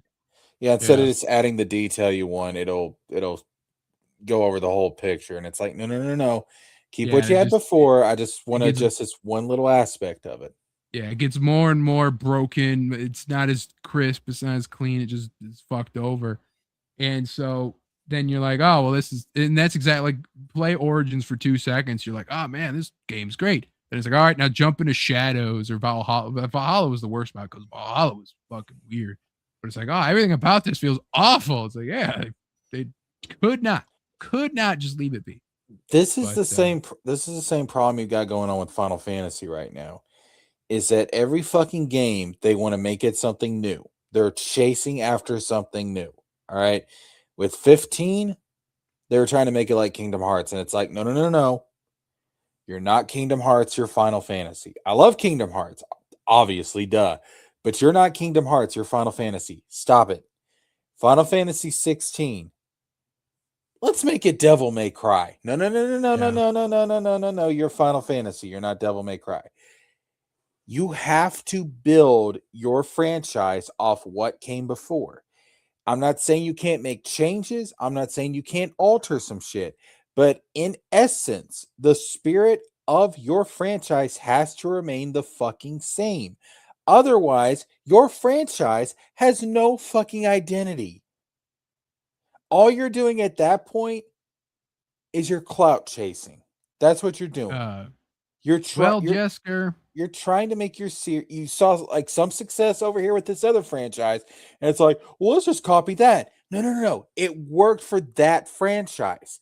It doesn't mean that it's going to be you're going to be able to copy and paste it and make it work for your franchise because your franchise is not that franchise. you're not that guy, pal. Not that You're guy. not that guy. Well, Learn we to saw love this yourself. with, of course, one of the worst reboots of all time in video games, right? That is really a franchise that I would say never really was truly beloved, but it was well respected. Gray Cloudy Day is here, says I heard about a wizard here. Hello, Gray Cloudy Day. That is the Saints Row reboot, as according to Chris Stockman says the series publisher Embracer has no interest in the franchise. Saints Row is dead. Will not get another title, according When to the was the design last director Saints of the Row? very first game. When was the last Saints Row?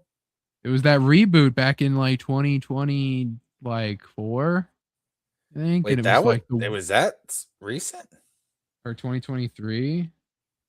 I thought the last Saints Row was on the PS4.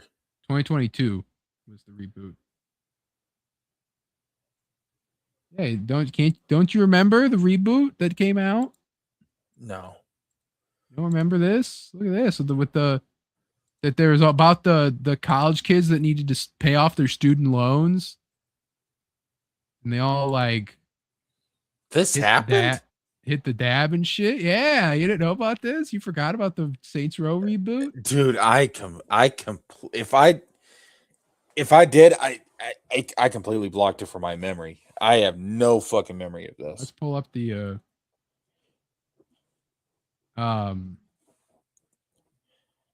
see if I can find some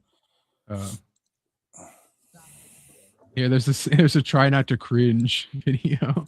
This is I remember this now. Oh, wow.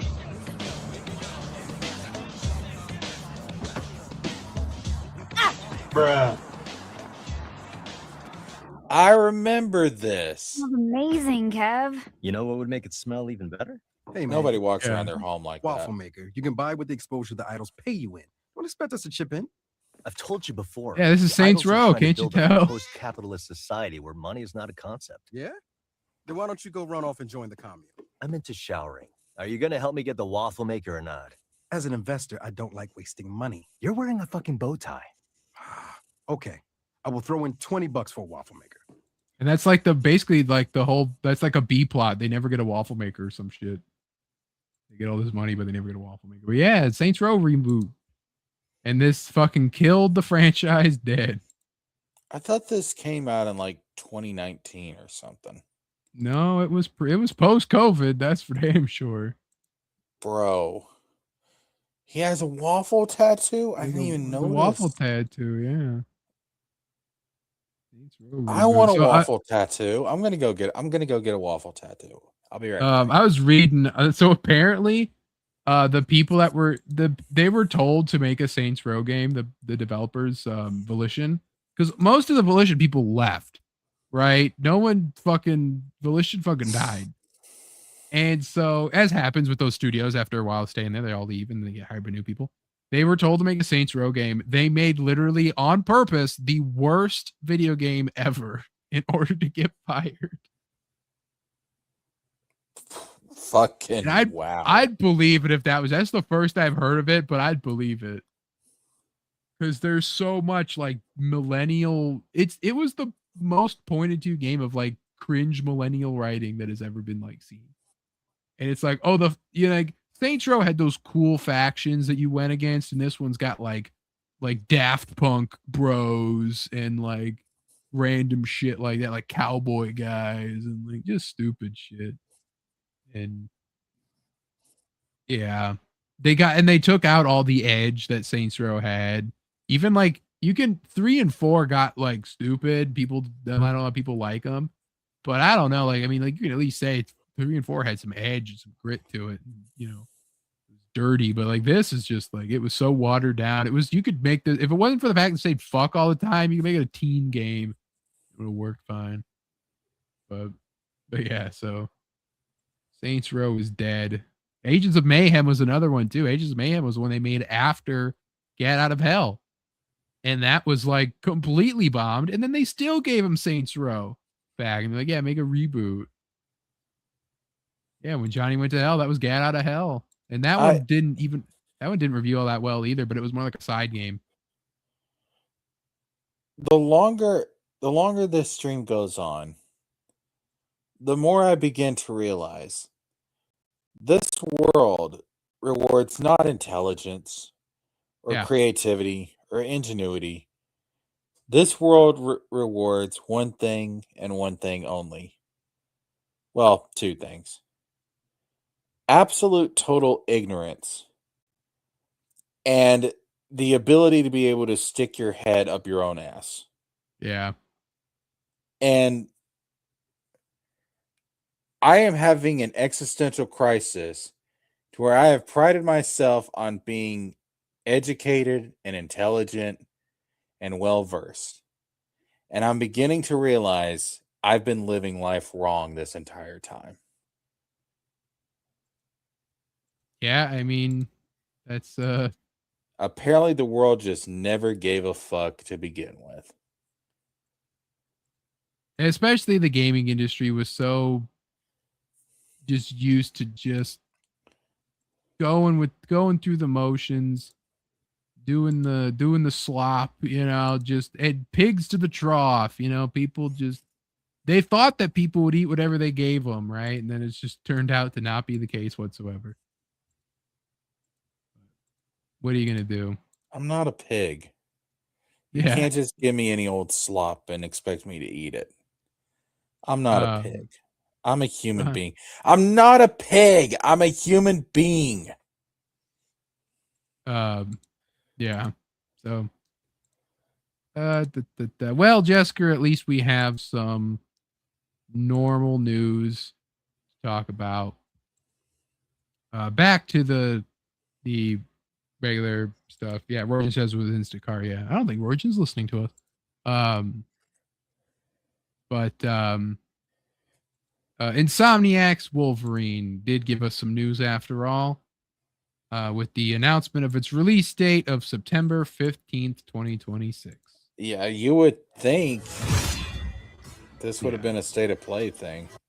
That's the thing, right? Why was this not at state of play? And instead, they told us you're not going to see us until the spring, right? Maybe because Sony did a big old oopsie and fired a company that everyone liked, and so they needed to distract some people. Oh shit! Yeah, That's why I have it as yeah. the title of Wolverine will distract them. Like, quick, but Oh, this becomes the oh Sony wow. news of the day instead of the Yo, Bluepoint Sony's thing. taking a page out of Square's book. Oh, that missing link game y'all were interested in? Here's some Kingdom Hearts 4 screenshots. Don't you worry about that, Don't you sunshine. worry about it. Yeah. Don't look over there. Look over here. Look in the right hand, pay no attention to what's going on in the left hand. Yeah, pay no attention to the man behind the curtain. That's Um, right. so That's uh, scummy. That's fucking scummy. so yeah, September 15th. So end of the year, but not too late in the year. I am excited for this game. I mean, I am too.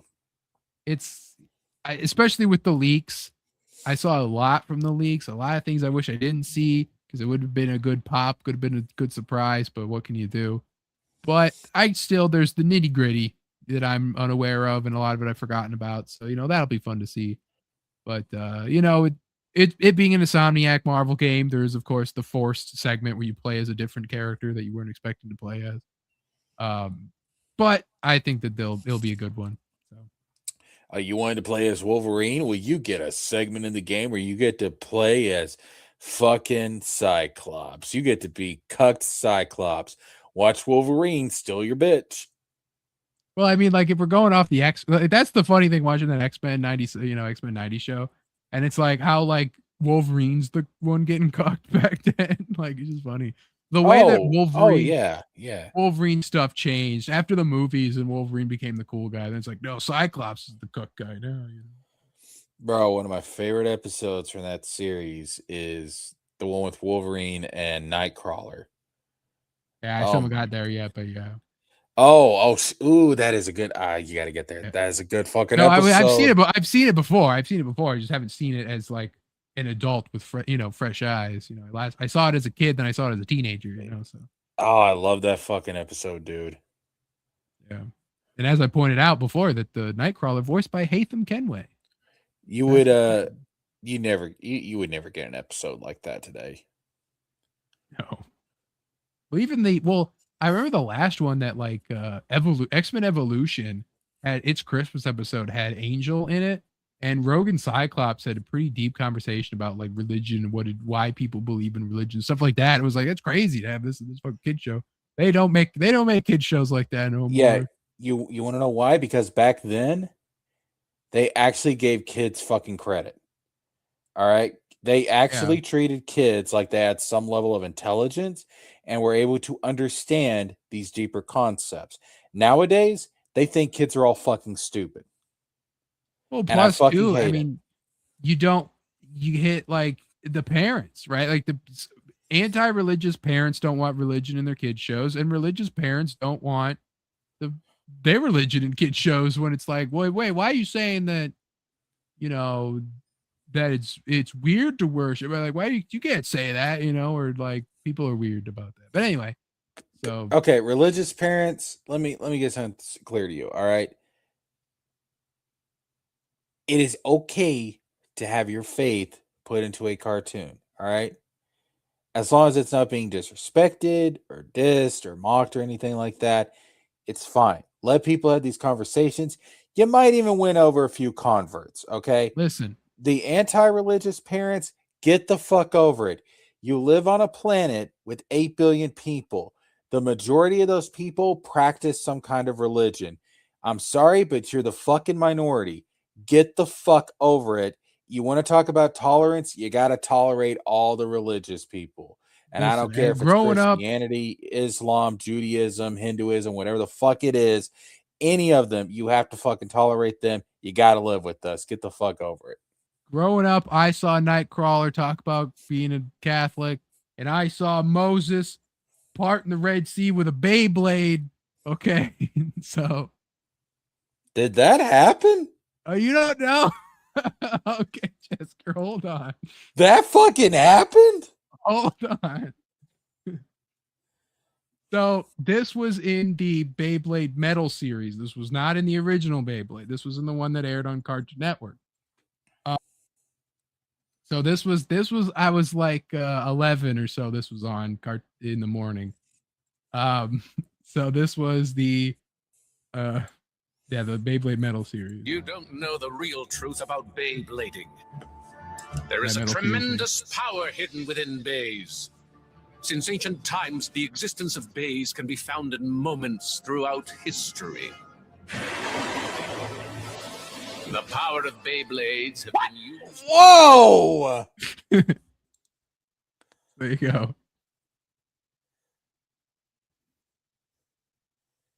They let that happen.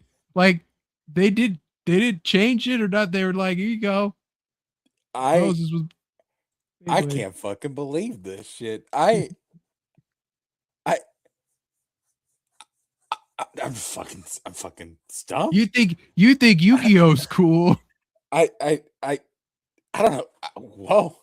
I That don't was a know cool what the- show. Metal Fusion was cool. I was into that when I was a kid. I Don't I let don't the know what other the f- guys know that I know anime stuff. I don't I really don't know how to fucking respond to that. We took Jesker's lost 4 words. He cannot. I can't believe what I'm seeing is real. It's Moses parted the Red Sea with a Beyblade. What? Whoa. I thought Yu-Gi-Oh took liberties with history, but No. holy shit. Yu-Gi-Oh's played it safe and went with the Egyptian stuff. Holy shit. Egypt wasn't gonna get pissed at them. Holy shit. I didn't know Beyblade went this fucking hard. There you go. No, just Anyway, wrap yeah, the show so- up. Wrap the show No, up. it's all, we're- the show. we- We end we the show. You know stop what? that. No show next week. That's just we're gonna end on the fact that Moses parted the Red Sea with a Beyblade in Beyblade canon. Wizard, we're never doing any moment on this show that's ever going to top that. You know that, right? Like that was it. Like fucking whoa, man. What did you picture when I said that I saw Moses part the Red Sea with a Beyblade? Not that. Dude, he didn't say let my people go. Moses said let it rip. Let it rip. Is what he said. The Bible was mistranslated. He went up to Pharaoh. He didn't say, Pharaoh, let my people go. He said, Pharaoh, let it rip. Like fucking, you- whoa. Man. Like Moses, you are no match against my bay, the rock Anubis.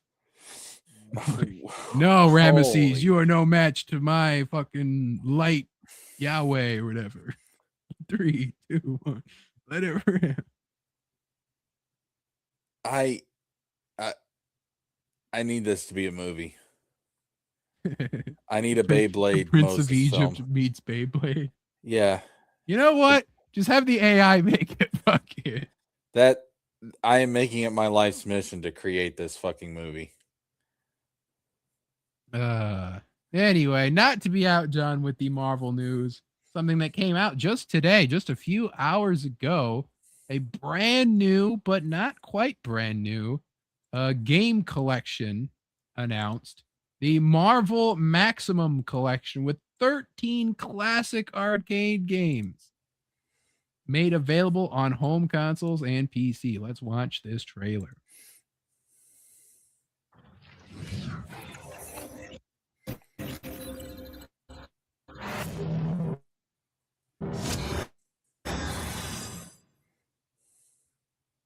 Konami.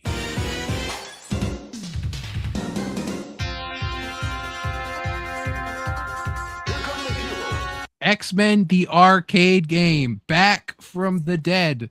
As the last time it was on a console was on the Xbox 360, and it was only there for like a year, and then they deleted it. Is this the one where Magneto goes, "Welcome to die"? Welcome to Die? Yep, that's the one. Oh, This is shit. based not on the animated series, but it's based off the Pride of the X-Men canceled TV pilot, which I watched actually before watching the X-Men animated series because it is kind of like the first episode, but not really. But yeah, so they have Dazzler instead of Jubilee, and Colossus and Nightcrawler in the game. Wolverine's in his brown and yellow. To Yeah, X-Men the arcade game. 6-player online multiplayer with rollback netcode.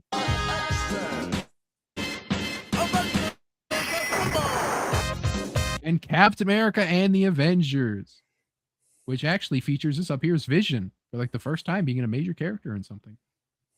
This I actually use the music from a lot in my drawing videos because it's easy.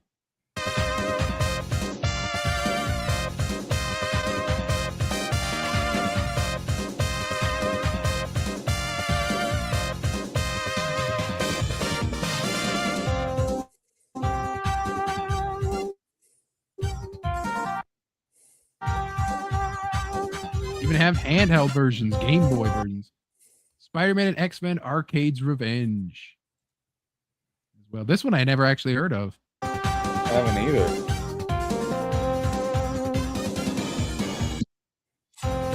Spider-Man Venom Maximum Carnage. Yeah, now this right here is It's funny too. We were just talking about these, if you remember.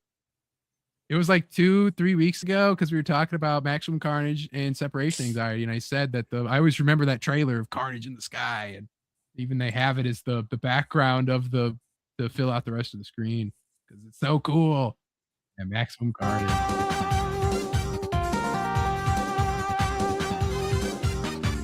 And then Spider-Man Venom Separation Anxiety.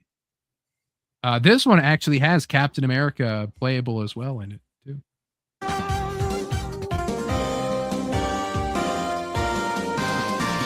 And then Silver Surfer, which many people might know is notoriously hard as shit.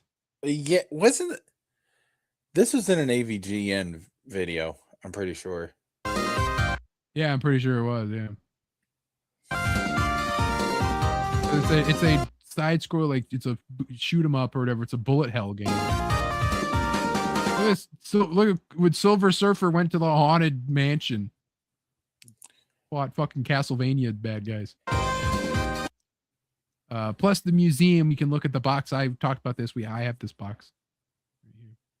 But this will be seeing the art and everything. That's always cool.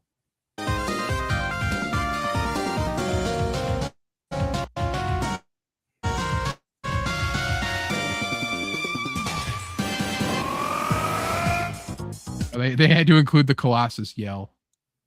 That's like the one thing most known about the arcade game is every time you do his special move, he does that yell. You hear it all the time. The Marvel Maximum Collection coming soon. Wishlist today on Switch, PS5, Xbox, and Steam. Hell yeah. Yeah, like I love that it's like, yeah, use the old shit. Like so many different people never got to play these before. And like, especially like I've talked about this, like, man, I love the old licensed superhero stuff. And, you know, and Marvel's got like playing old Marvel games, such a time capsule to like just that era of comics and that era of everything. Like, man, this just the vibes and everything's just so cool back then. So now people are like, well, where's the Sega Genesis? Where's the X-Men game on the Genesis, right? You're missing that. Or like people are like, well, Activision and all that could do a lot with with their catalog, the Spider-Man games and, you know, the X-Men Legends games and Ultimate Alliance. You know, you could do a lot with those if you wanted to, but you know, one miracle at a time. I still gotta play the Capcom one too. Maximum Carnage. And it's worth it just for Maximum Carnage and Separation Anxiety. Like everything else is just a bonus. Because those are the most like put together, well-rounded like beat 'em up games in this. Because I think they're the latest of this collection. Oh, and God, plus it also comes with the different console versions, the Game Boy versions, and all that stuff in there as well. I want to get. There's supposedly 13. I want to get my hands. You know, on we this only right see now. like 5. Yeah. I want to get my hands on this X-Men shit right now, dog. I need this right now. You gotta wait. Right you can now. wish list. No, don't tell me to wait. Don't you ever tell me to wait. I want this right now. You gotta wait. You gotta wait on it. But you can always play Cosmic Invasion. It's very similar. So, yeah. Looking forward to that. That was a nice surprise. Just came out of nowhere. Like, hey, you go. Now do it with the Hulk Ultimate Destruction. Rumors are that game studio has been wanting to remaster that for a while. So hopefully get something like that out there. That'd be cool. You don't get video games like we need a Hulk game. You think a modern Hulk game. Like Wolverine got one. But like, I don't know, someone should be handed a Hulk IP. You can have a lot of fun with that. Especially modern times. Destructible environments, all that stuff. That'd be pretty cool. Do a lot with that. I want a game where the main character that you play as is the Rhino. Let's fucking go. It'll be the best superhero game ever. Games. Yeah, it was. I just saw a tweet too that it was 1 year ago when WB canceled that Wonder Woman game that they've been working on. Yeah, DC needs to get its shit together on their games. Seriously. Yeah. I mean, like James Gunn is supposedly in charge of all that, and he's the one kind of pushing for shit. But like, I don't know. Like he wants to make a DC Rivals type thing, but I don't know if that's ever gonna come out. And even then, Marvel Rivals is starting to lose its luster to a lot of its like casual audience. But I don't know. Like we'll see what DC does. But like the Arkham series is dead. Buried officially now because the last people to make a Batman Arkham game got all fired. So like, which breaks my fucking heart. Seriously, Injustice 3 is like toiling away somewhere, doing something. We've got to get an announcement for that this year. It's got to happen. I don't know with that. We'll talk about it next week. But the Mortal Kombat movie trailer is out, so it's like Mortal Kombat still dominating. Haven't seen it yet. I've heard it's good. I need to see it. We could watch it this week or save it to give it its own little spot next week. Let's save it till next week. Oh, okay, we can give it its own thing. But yeah, like DC versus Capcom, it will never happen. We need a new Marvel versus Capcom, but I feel like that might be on the horizon based off of everything that's been happening with them. Give me DC versus Marvel versus Capcom versus MK versus SNK versus what's another Tekken. All the crossovers all at once. Finally, our last bit with some movie news to close out. We interrupt this broadcast for breaking news with our God of War live action adaptation. As Ed Skrein has been cast as Baldur in the God of War series, which I believe is who it was rumored that we went over already, but I don't remember. Yep, I can see this. But he was, of course, Francis / Ajax in the Deadpool movie. Yeah, give him a beard. I could see this. Yeah, and he can be a shit, and be like, because he was a shit when he was in Deadpool, and then basically him as Baldur, and so. I mean, every casting on this game looks good so far. We just still don't know who's going to be Freya. Still don't know. I heard someone say Winona Ryder. Winona Ryder? I don't know what that's about, but it's got to be the chick from the game. It has to be. She's a little old, ain't she? Winona Ryder? Yeah, I mean, I don't know what that guy was on. I don't know if he just thinks that she looks like Freya in the face, but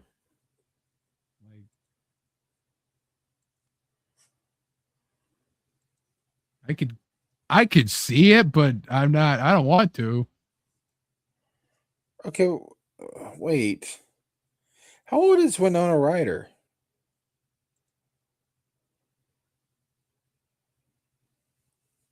Uh, 54 is what Google says. Yeah, she's a little too old for Freya. Yeah. I mean, she could pass for younger, but I imagine the physicality of this role would be too much for her. I mean, I understand that technically Freya is a god, so obviously, like, she's eons old, but you get my point. She doesn't look it. Yeah. Plus, they seem to be going for like people who are like British or something. They have some type of accent. Yeah. Some way. No, I wouldn't go with. No offense to Winona Ryder, but I don't think she's right for the role. No, like I've said, the chick that did the Frey in the games is probably so far I feel like the best, unless they surprise me with someone random. But I don't see anyone random that could do it. That I'd be okay. That I'd be like, okay, cool. Like, it'd have to be someone random. I don't know of anyone named, I guess, besides the chick that played her in the game. So that should be everything for this week. We really had the death of the gaming industry to look at, and I'm fucking impressed. Thanks. Next week we have some movie trailers with the Mortal Kombat trailer, and the Backrooms teaser is out as well. The Backrooms, of course, is a very scary concept. Plus, not to be outdone, Sony has possibly announced the return of their Spider-Man-less Spider-Man villain universe. Because, of course, they couldn't give that up like we all wanted them to. Yeah, bro. If you're gonna do something, just actually make it a Spider-Verse. Don't be like, we got his villain, but we're gonna dance around Spidey. It's like, stop it. If you're gonna do it, just fucking do it. All right. And give my boy Andrew Garfield his film. Let him have a conclusion of his fucking story. I need him doing that. He needs to have a conclusion. Toby got a conclusion. I need Andrew to have a conclusion. Is in No Way Home. That's where the conclusion happens. No, Toby's conclusion happened in No Way Home. And Andrews. Andrews save MJ from falling. That's the conclusion. But Andrew hinted that there was a story that we missed. Something about him being Toby darker. hinted that him and MJ made it work out. We didn't get to see that either. So yeah, but you don't need a whole movie based on that. I want to see a movie about Andrew Garfield's Spider-Man not pulling his punches. All right. Listen, let's actually have a proper Spider-Man movie first before we go demanding other things. From the MCU, I mean. Fuck. I need Andrew to justice for Andrew Garfield, dag nabbit. But anyway, we will have some Marvel Comics news to talk about with the new Venom in the comics, and she sure does look like fan fiction, but and we have some random game trailers we could watch as well. Boy, from indie game people making stuff. There's an idea. You either die a comic book or live long enough to see yourself become fan fiction. Really, after a while, some writers, it does start to look that way.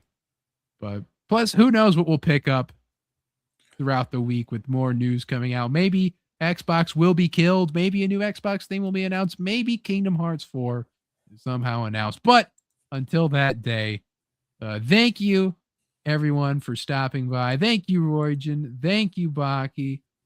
Thank you, Gray Cloudy Day, for stopping by. And of course, Ruby King was here as well. Thank you, Jessica, for being here. Of course. I will see you next week. And thank you once again. Join us again next week for more drama-free nerd talk goodness. And I will see you then.